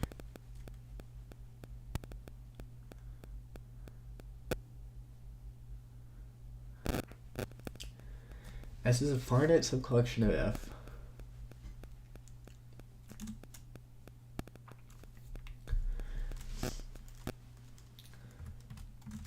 Take n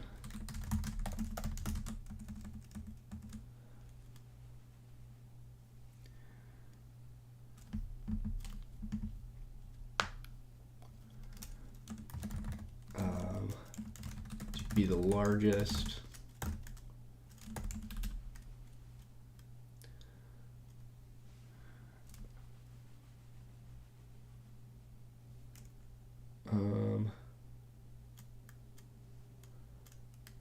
what do they call it? A in the subcollection?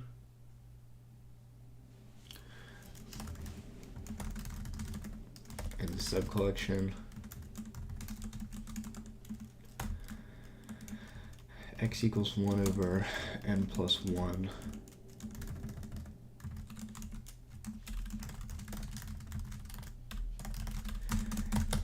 That won't be in the union.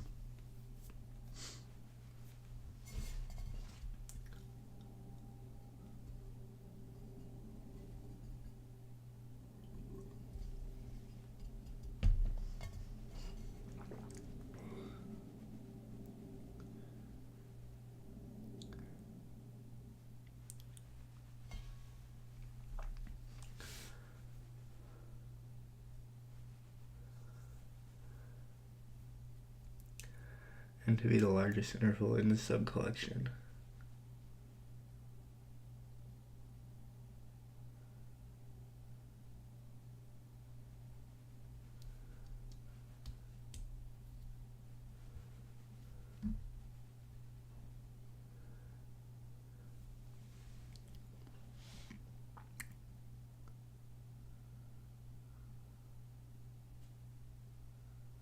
We're like the smallest interval in the subcollection.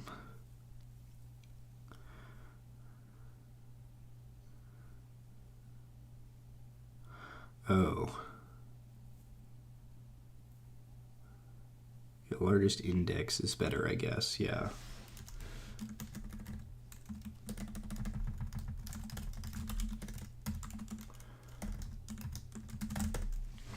Yeah. Alright, how do you guys feel about switching to number theory?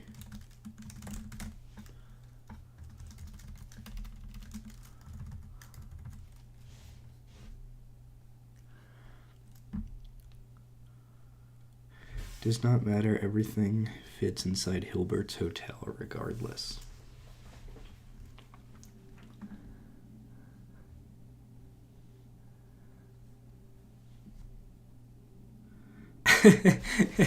You seem to be doing okay with these analysis proofs. I haven't really read this chapter.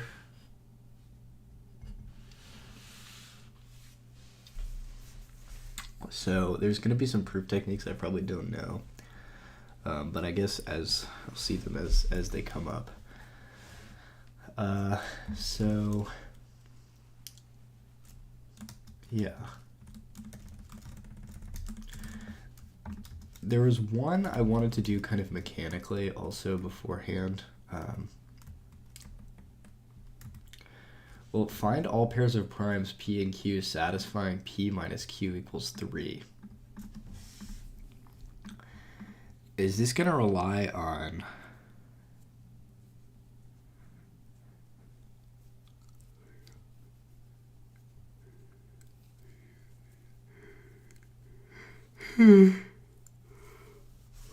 Let me open up the book.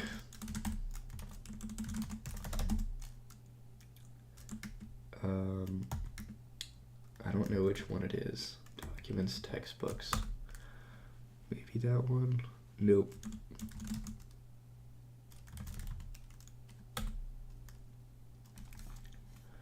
Cool.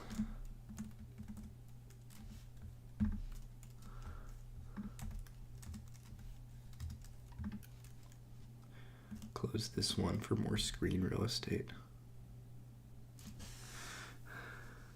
So when you don't have to use a computer is my hint.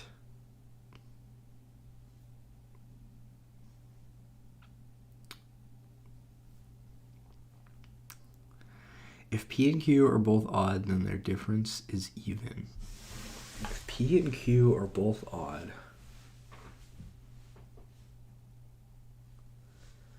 then their difference is even.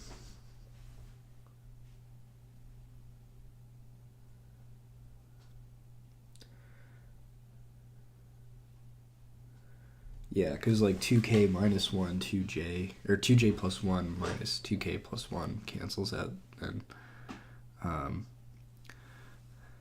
if P and Q are both odd, then their difference is even.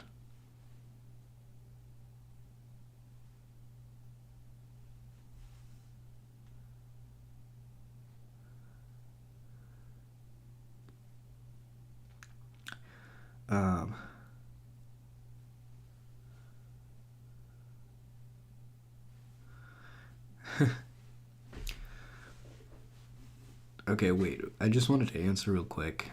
Genuinely asking, do you take most of your uni courses online? Do you attend in-person lectures? I do attend in-person lectures to like kind of break up the day because just sitting inside all day is like kind of depressing, and it's nice to be around other students just for the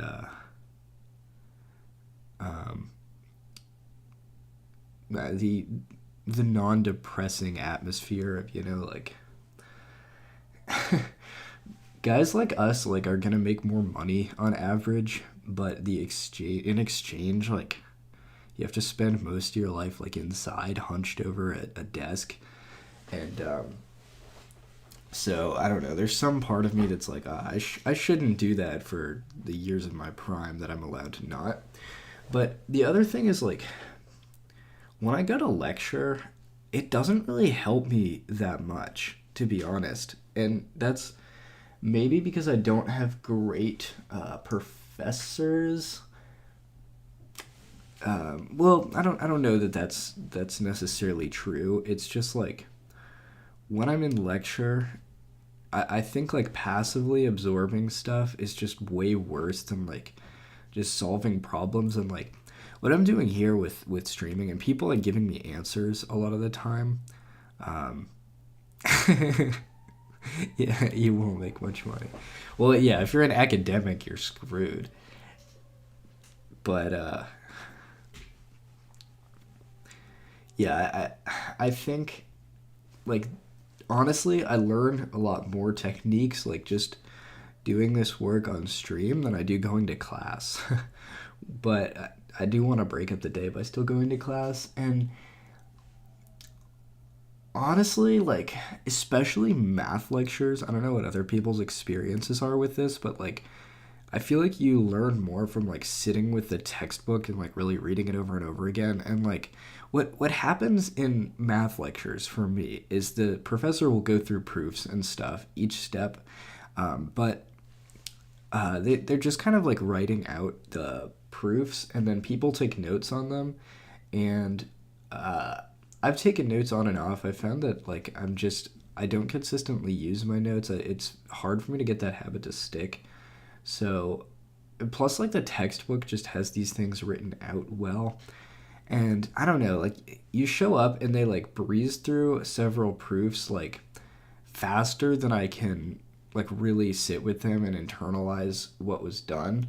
So it's like I personally think the structure of university is pretty outdated, and it seems like it gets better in grad school, but for undergrad at least, like honestly, online classes might be better. I think like lectures could be recorded, and how the professor should be using their time instead of lecturing the same material over and over again. It should be like you just watch or read. I prefer reading stuff to watching it. And then you go to like office hours more. Like I think all lectures should be replaced with office hours. Yeah, already knowing what confuses you before coming to class. Yeah, that's excellent.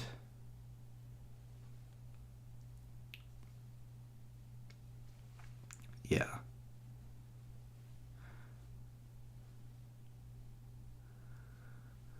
I think you have probably better academic habits than me. All right. What was that question that was brutally spoiled by Pepe?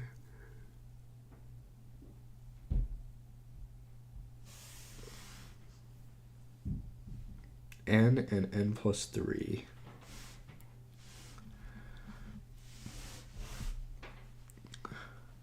If P and Q are both odd, then their difference is even.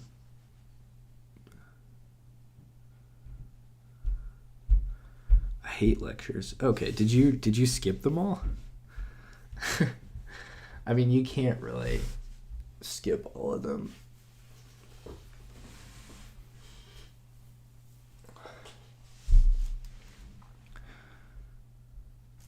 No, I don't care. Um, yeah, I don't mind at all.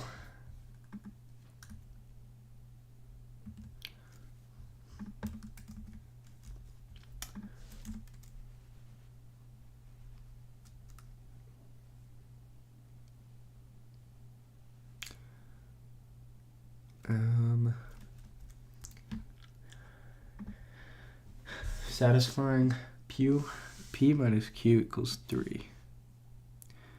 If P and Q are both odd, then their difference is even. Contradiction.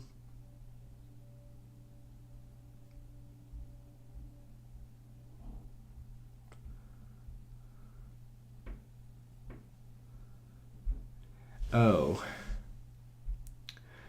All primes other than 2 are odd. Oh, that's... how do you get so damn good at like recognizing these patterns so quickly? That's really impressive. Is it just like constant exposure? Or is it just like ultra autism? We're doing math. Number theory.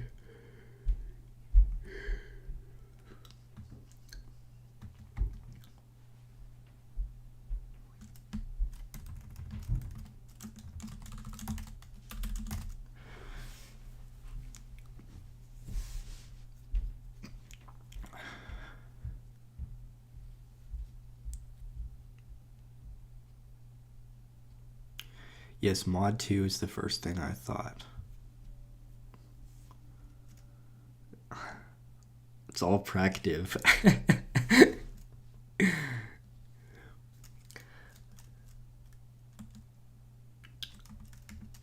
Find all prime.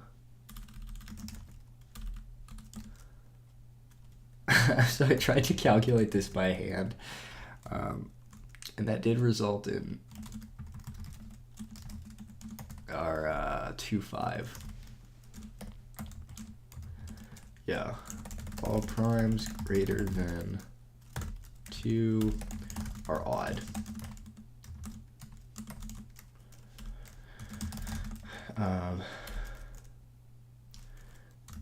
Two primes P Q equals 2K plus 1 equals 2J plus 1. P minus Q equals 2K plus or minus 2J minus 0,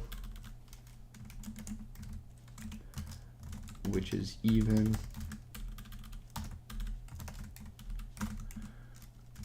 A difference of 3 is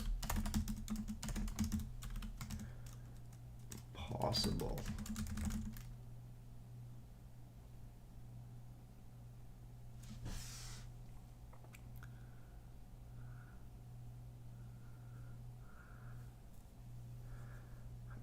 Trust me, I'm not smart.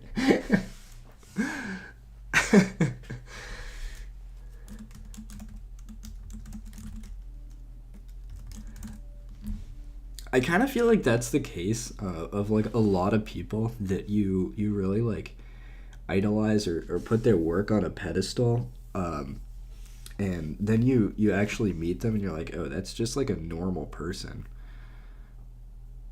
Like they just did something for like a bit longer than average, but other than that, like they're just pretty much the same intelligence as I am.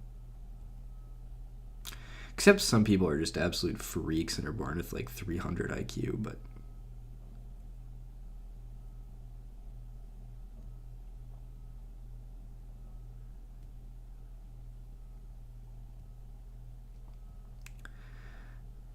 also for this one, kind of meted it, deciding that there are infinitely many primes such that P minus Q equals 2 is a super famous problem called the Goldbach conjecture. Is the Goldbach conjecture... It's a conjecture, so it presumably hasn't been proven.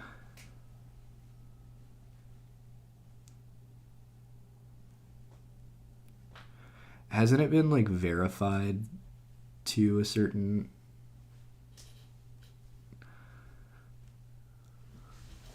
up to a certain amount?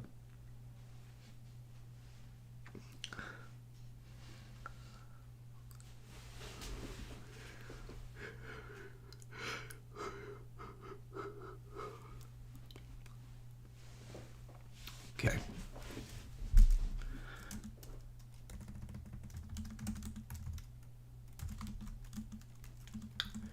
Okay, what about this one? Doing this in a completely weird order.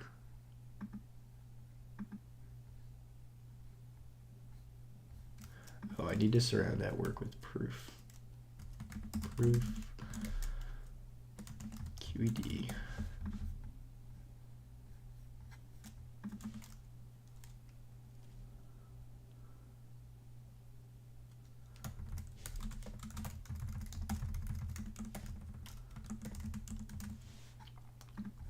Okay. For all n greater than 3, show that the integers n plus 2, and n plus 4 cannot all be prime.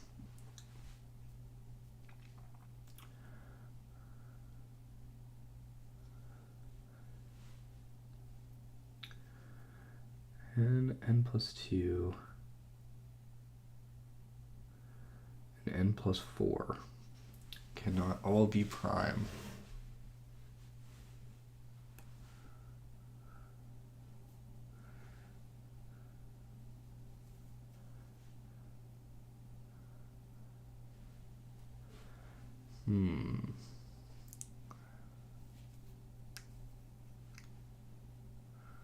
I feel like there's some kind of conjecture or theorem that I'm missing.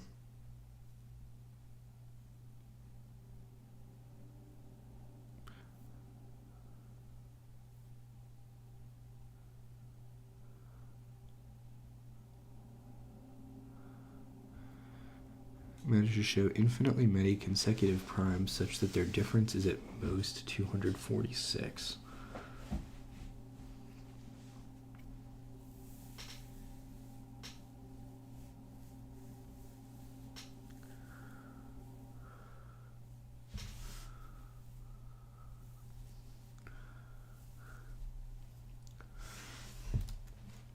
This is section 3.3 in the textbook. Goldbach conjecture.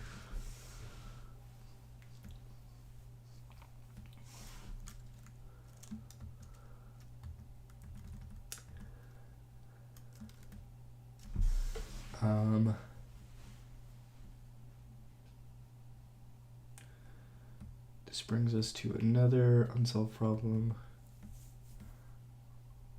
Now,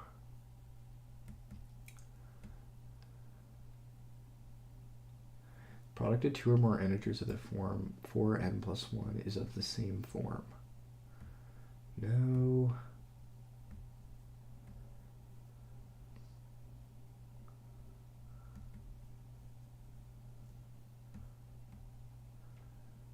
Theorem 3.8.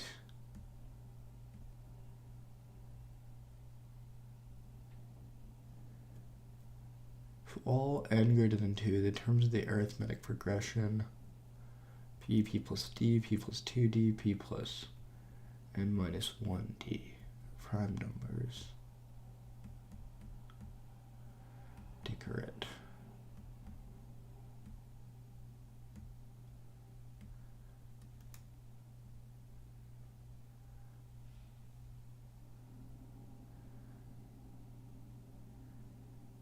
Guess it's not a conjecture. The Goldbach theorem.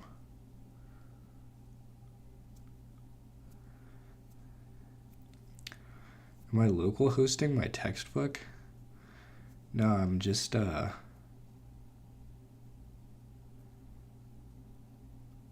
opening the PDF. I mean, yeah, I guess so. But that's like, are you local hosting your desktop environment? Yeah, technically.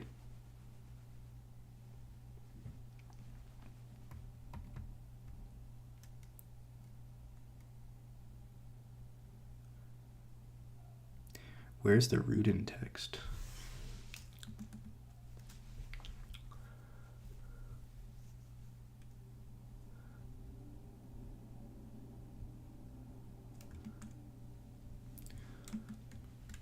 Okay.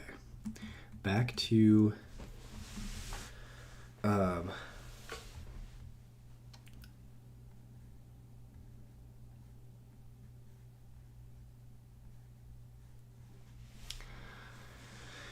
for n greater than 3, prove that the integers n plus 2, and n plus 4 cannot all be prime.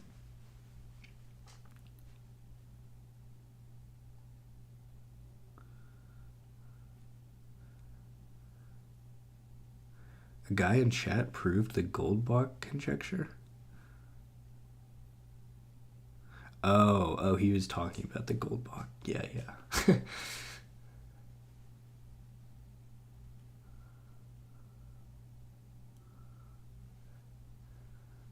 Yeah.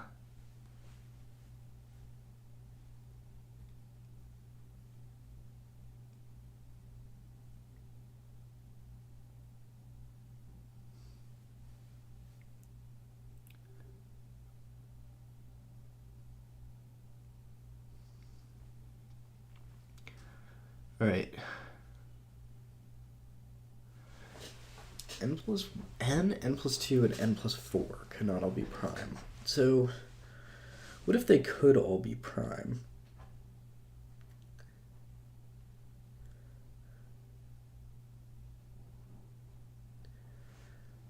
Why would that be problematic?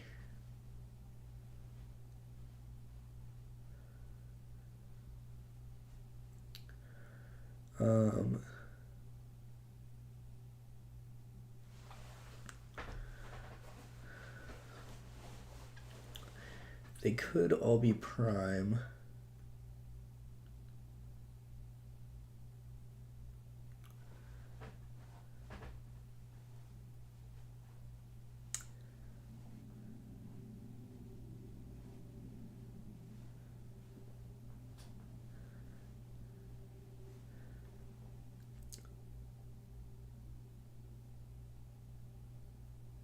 Yeah.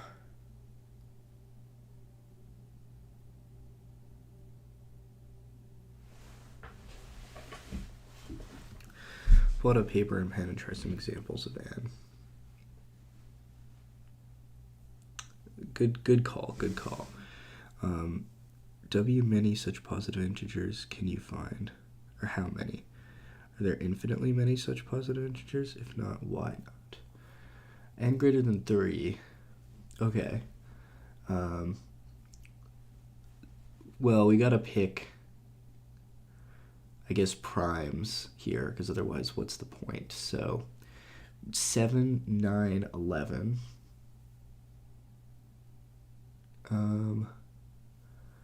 Yeah, 9 doesn't work. Where are we? Right here. Print a little table. So,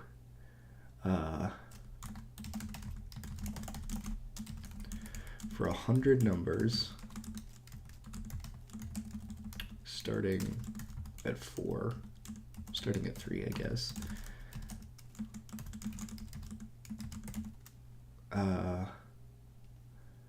If is prime, then let's do I plus 2, I plus 4.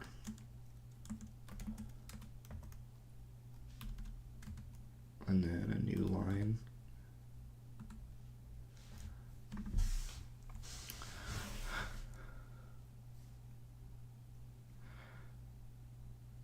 Greater than 3.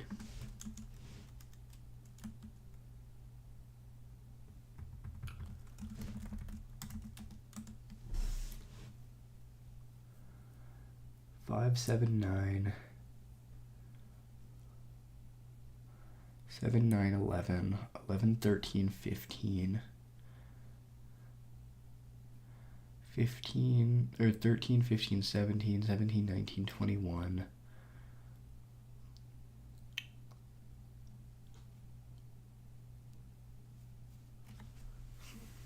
23, 25.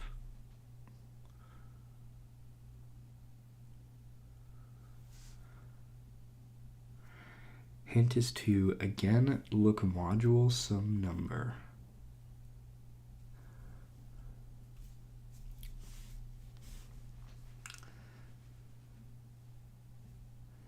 And look for a contradiction.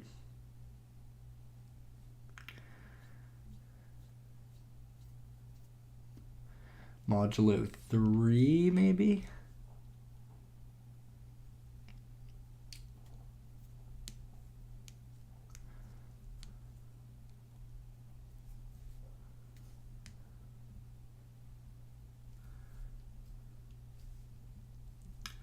Looks like 3 is always the factor that messes this up.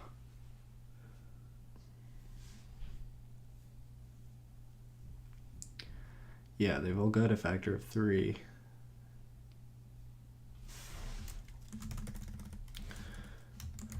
So assume towards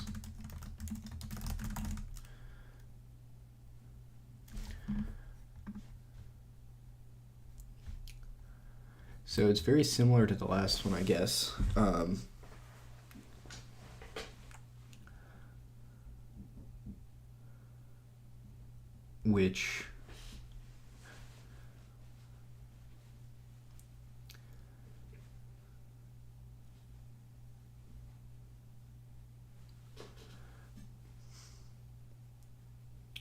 Which means the remainder of each of these is 0. Well, mod 3 is 0, 1, or 2.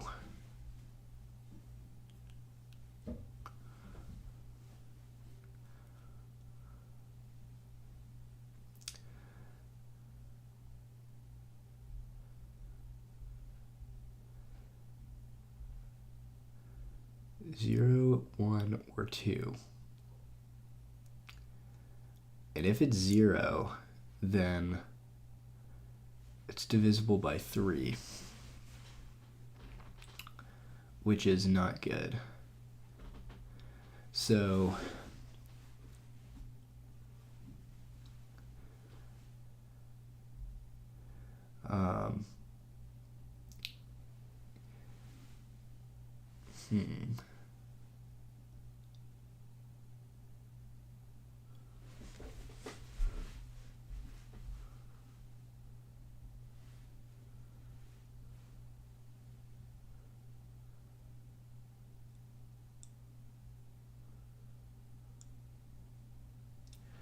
well,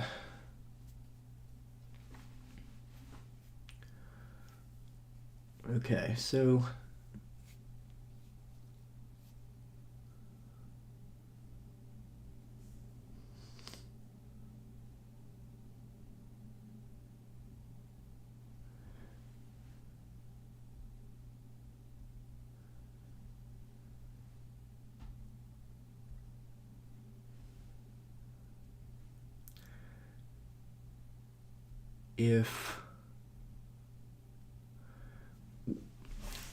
could it be done with all primes are odd, and then if we that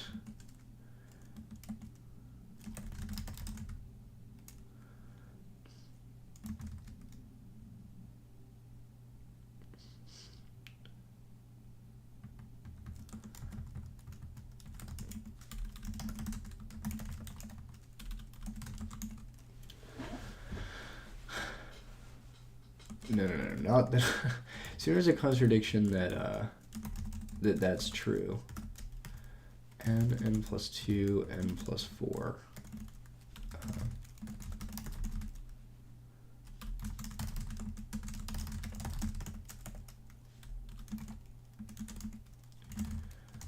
Are odd.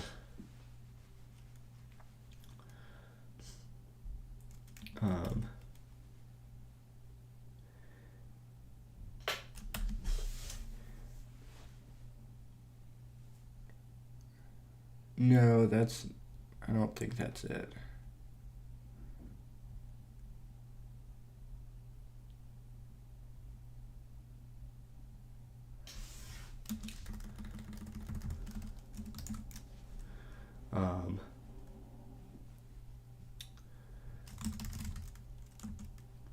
They've all got to be of the form.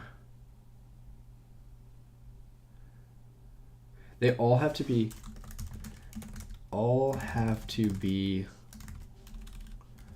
congruent to either 1 or to mod 3.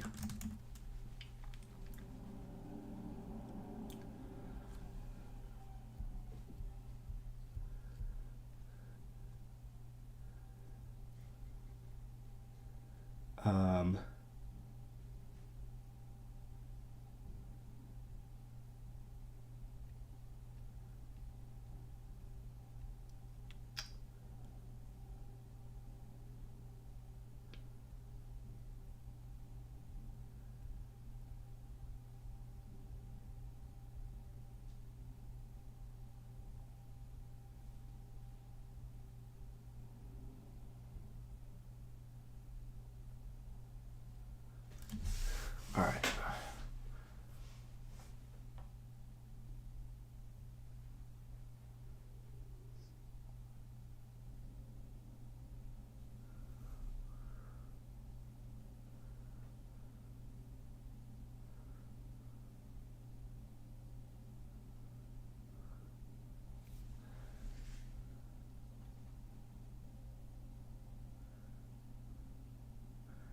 So n plus 2, n plus 4, and n are congruent to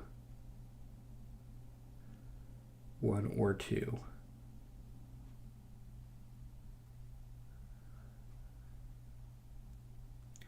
Mod 3.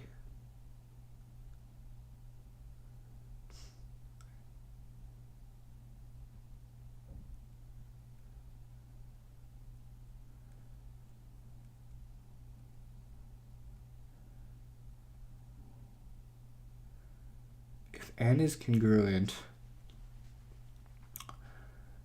to 1 or 2,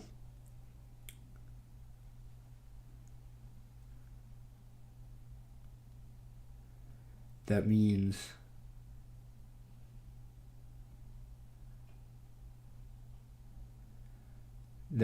n plus 2. Okay, I think if n, how do you do congruent? Equal to triple cong. Let's create an alias.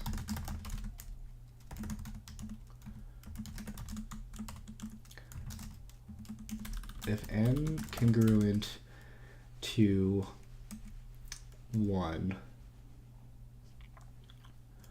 mod 3,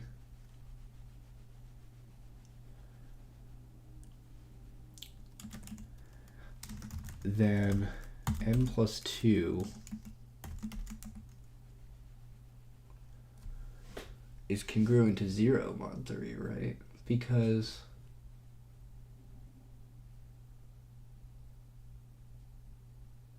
yeah, we could take an extra.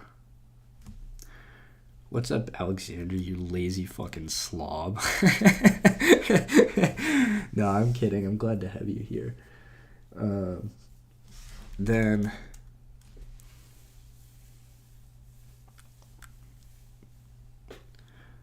no, I'm not playing. What do you guys think of, like, would it be possible to gamify math, like, with cool visuals and stuff?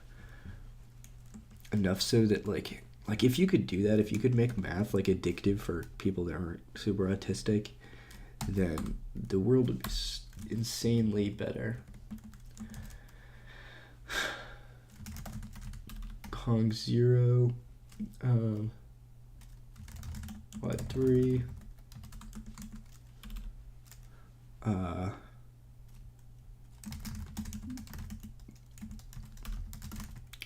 which is a contradiction.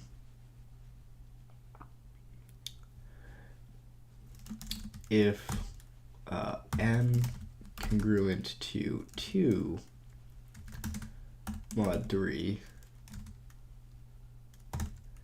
n plus 4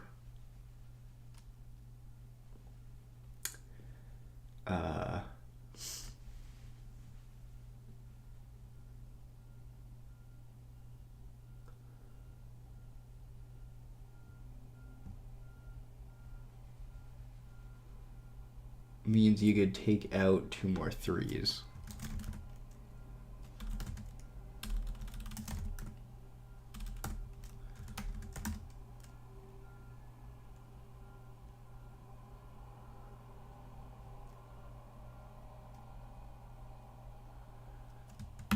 Mod 3.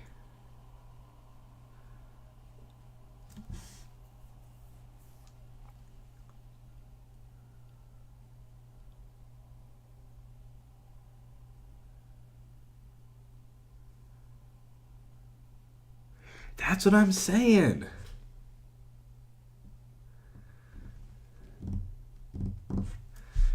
That's what I'm saying. Like if you had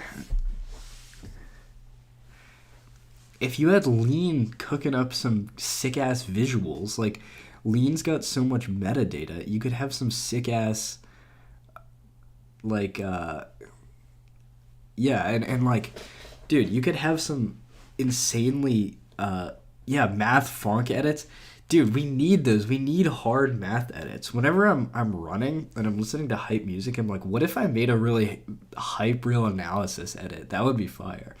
But back to the math game, like you could and you could like I don't know incentivize certain proof structures or techniques or like the use of like certain theorems and whatnot depending on like the field of math and yeah, it's math isn't super fast paced unfortunately, but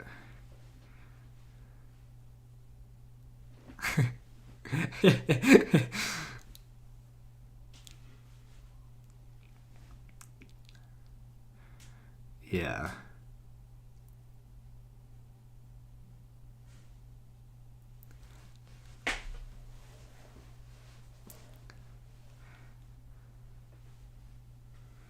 Lean isn't very performant. Well, Lean probably exposes like all of its like you could probably tap into it from another language. I don't really know how Lean works under the hood. I've seen people make edits in the context of the lobotomy Kaizen meme, which went hard. I think it real analysis and measure theory.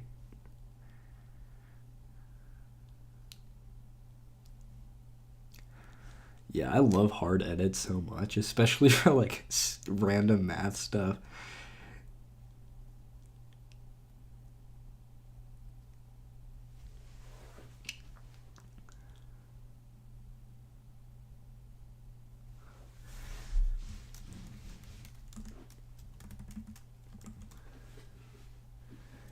N+4 congruent.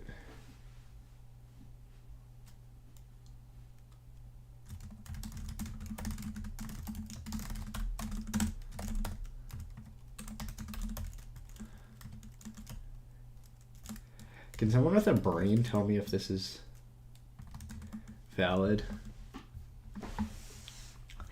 I don't even know that we really need to do this as a contradiction.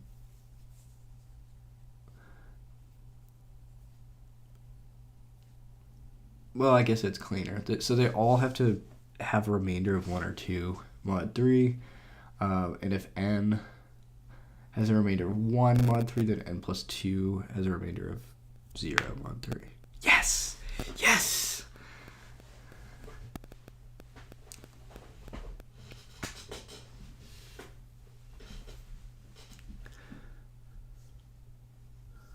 That's sick.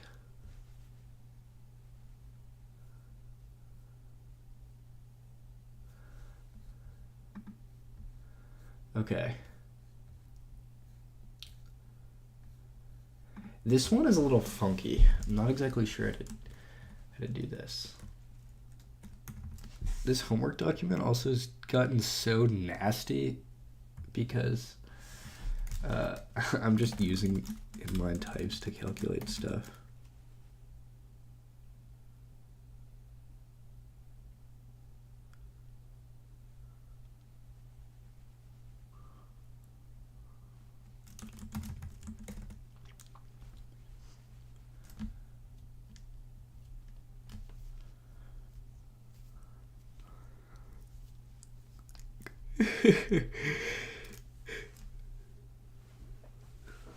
T Soding. Soding. I never know how to say that guy's name, but yeah, he's insanely good.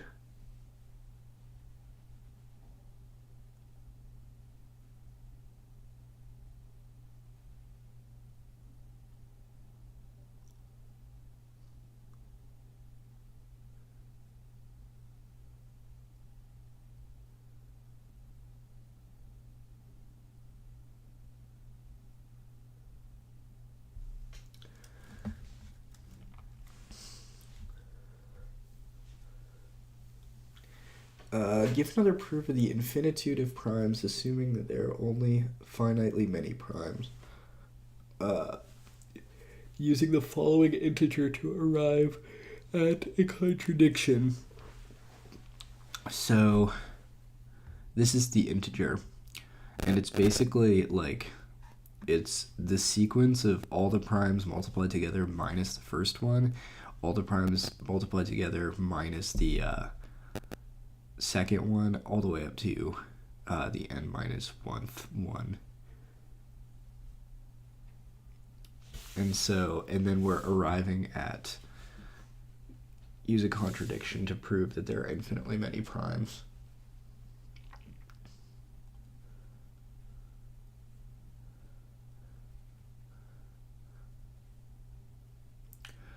So we need a prime that isn't one of the first n.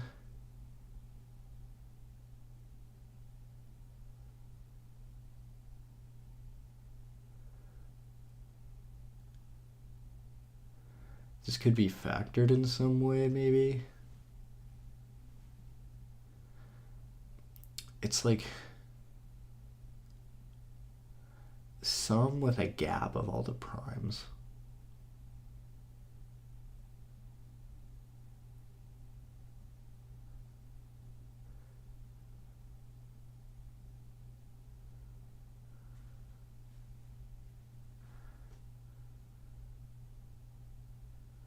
Yeah, I can create a shared types document. I think, let's use the same one. Someone is still on this.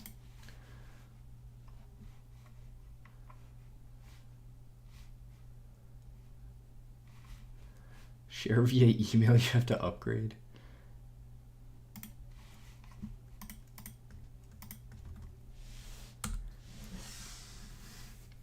You know the standard Euclid proof?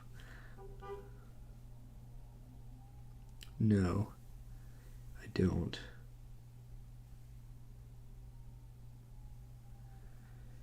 The name is apparently C in Russian. Can make it sound, apparently. Scoding? Coding?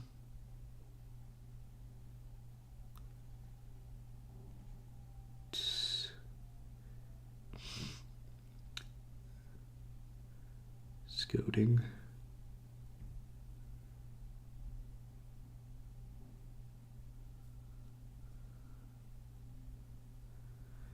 I think Euclid's original argument.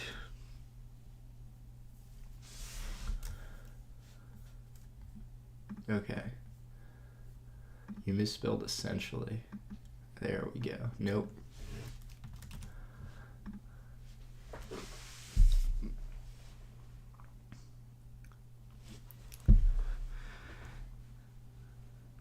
In Euclid's argument, you set n equals the product of all the primes plus 1. And then you're like, oh, it's not divisible by any of those primes. Because 1 isn't divisible by any of those primes. But it's give an alternative.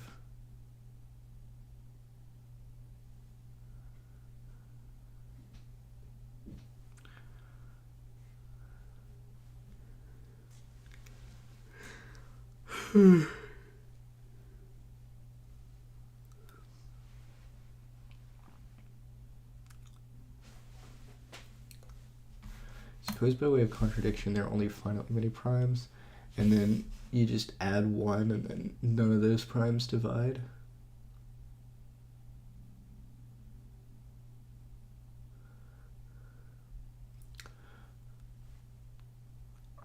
I think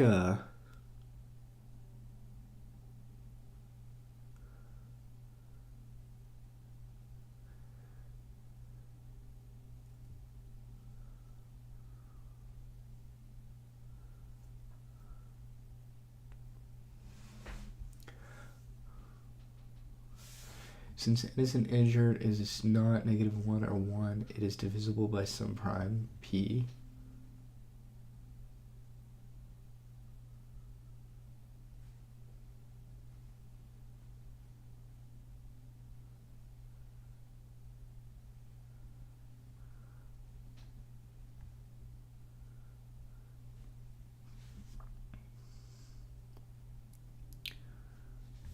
All right.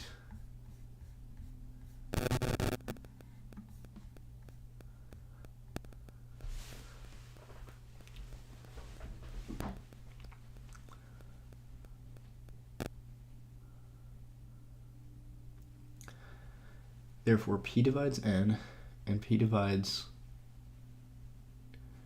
all the way up to, divides all the other primes plus 1.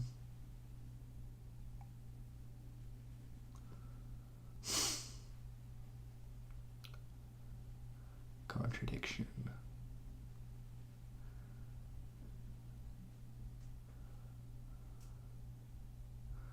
Yeah, that is clever.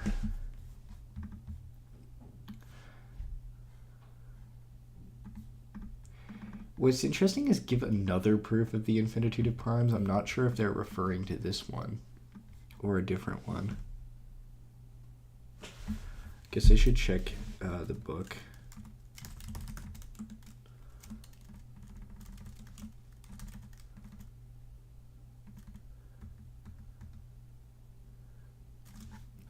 I think they might be referring to that one.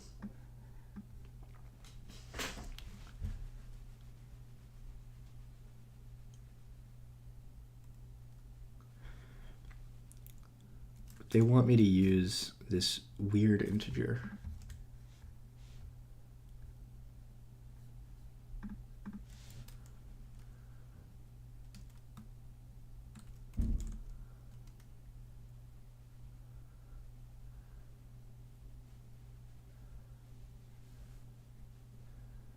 To use their definition of n and get a contradiction. That way.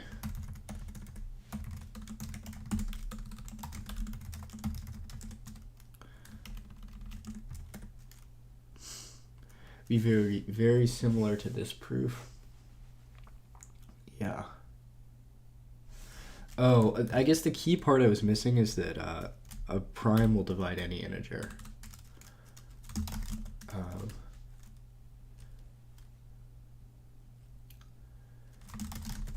Since n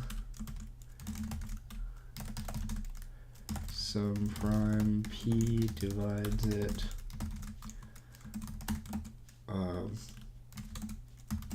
where p is in p1 pn. Okay, so it's one of those first n primes. Definition, the definitions of the integers.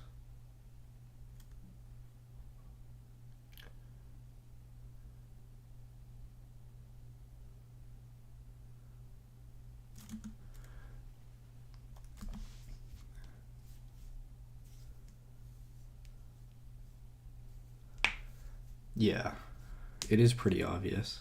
Stuff like that often slips my mind, though.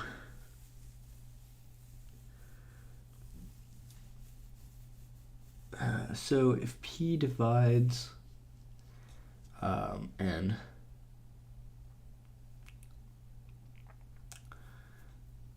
and it must be in one of those, it must also, so P divides this.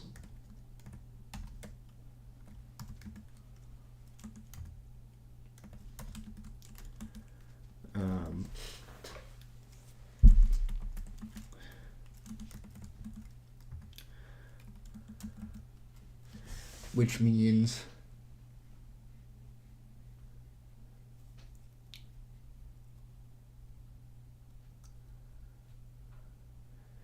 well, I mean, I see like intuitively why this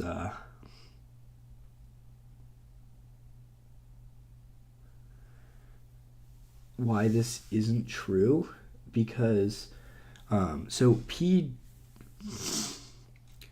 if P is one of these primes, it has to divide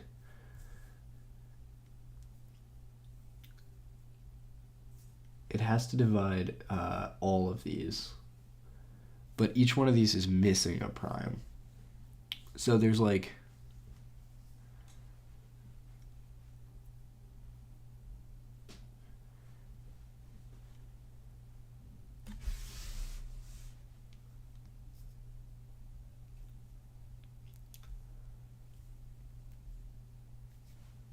so P doesn't equal any of the individual primes in here.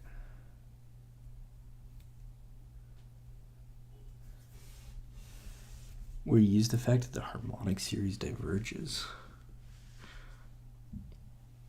How many proofs of this are there?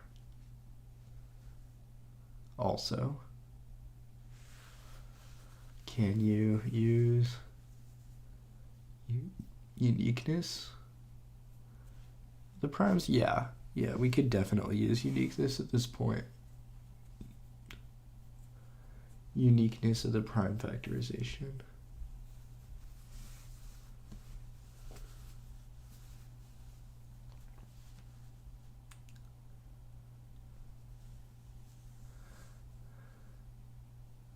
A bajillion proofs. Well, P divides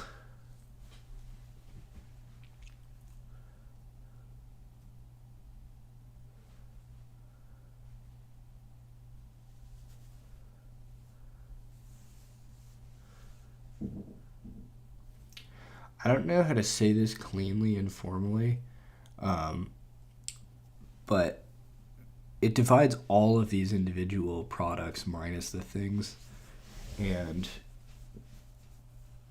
it can't equal P1 because that one emits P1. It can't equals P2 because that emits P2. It can't emit Pn.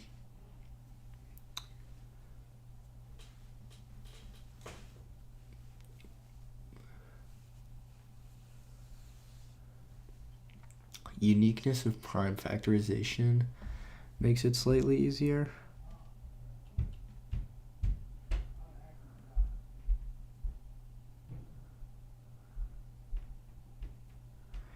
Euler-Totient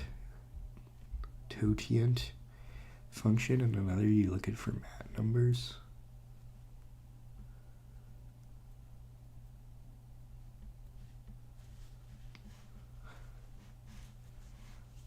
Could be a whole class just proving there are infinitely many primes.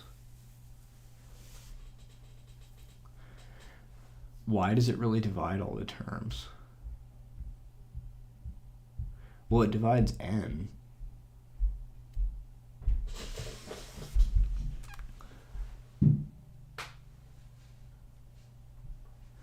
Oh, yeah, you're right. Yeah.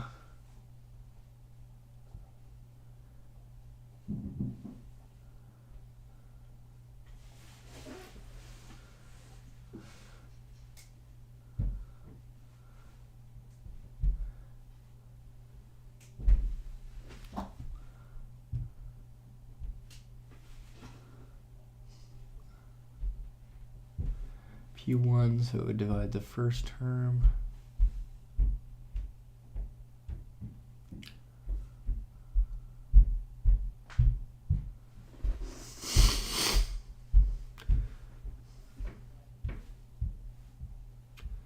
Does it really divide all the terms? No, not necessarily.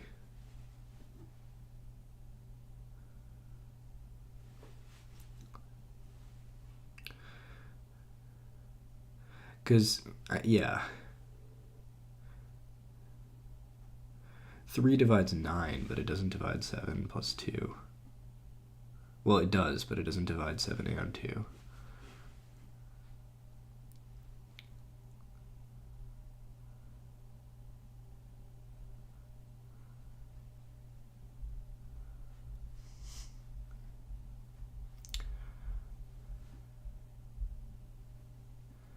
Well, it divides all but one of the terms.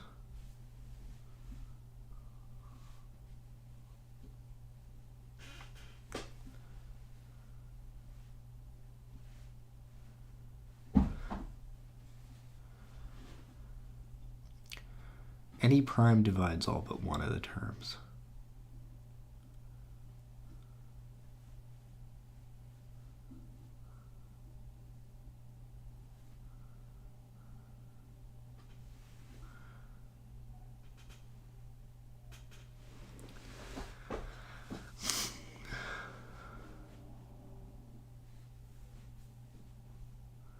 Have some prime that divides.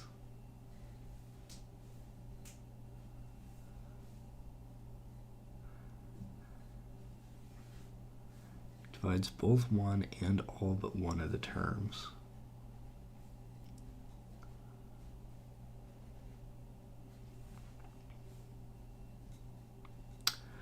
Okay, divides n and all but one of the terms.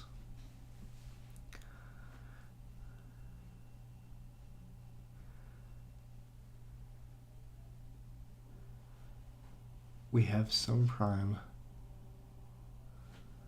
It divides n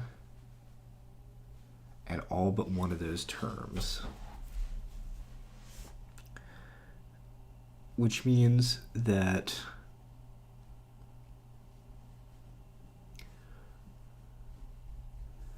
that prime can't be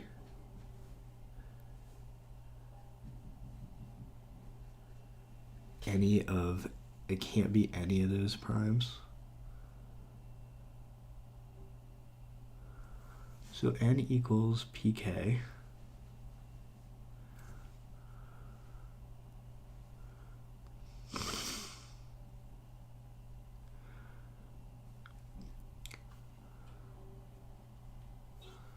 For some k, then p1 to pk.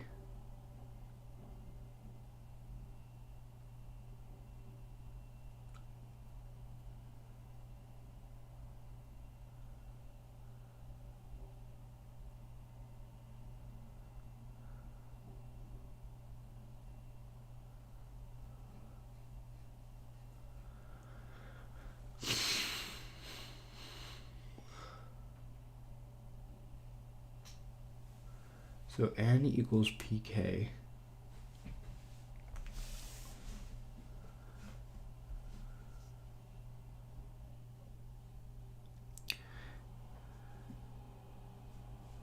P divides a plus b and p divides a, then p divides b.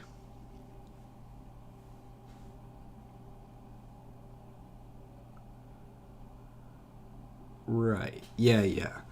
This means b equals kp, but now maybe you've written b with a different prime factorization.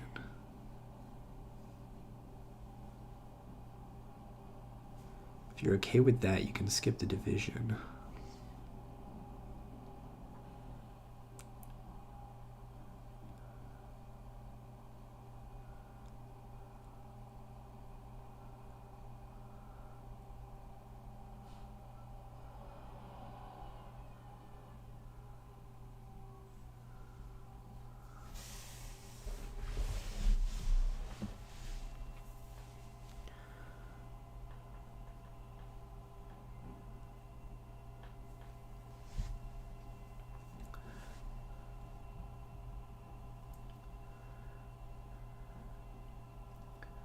N equals pk, k p1 to pi plus 1.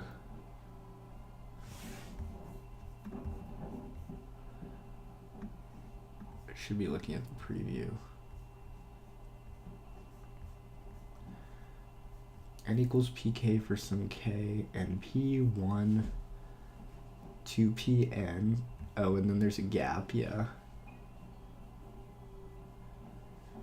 Equals pki for some ki.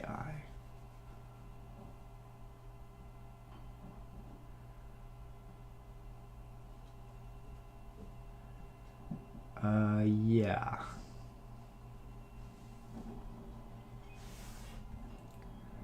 Now our expression becomes what? As in, what happens when you plug in the definition of n?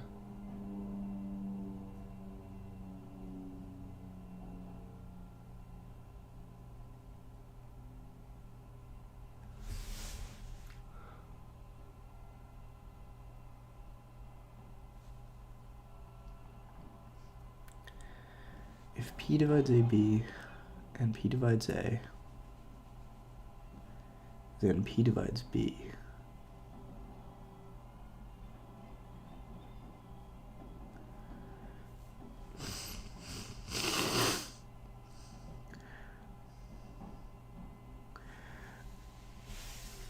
Are you saying P divides A plus B? If P divides the first n terms, it divides, so it divides all the terms up to the one where there's like the gap in the prime, but we know that it divides those n terms. That's our A, and by P divides A plus B and P divides A, then P also divides B. But that's not possible, so that's a contradiction.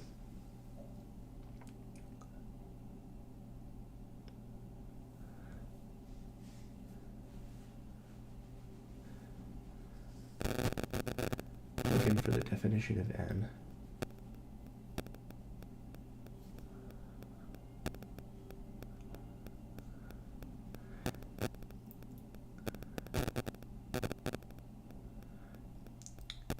N has a unique prime factorization.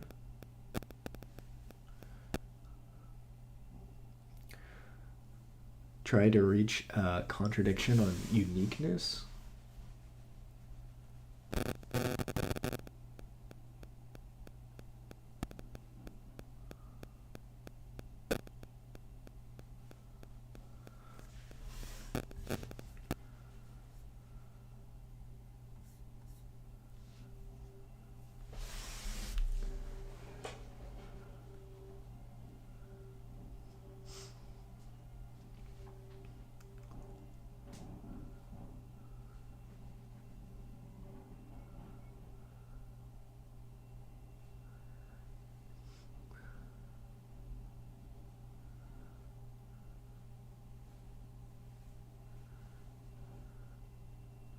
Consider n as given.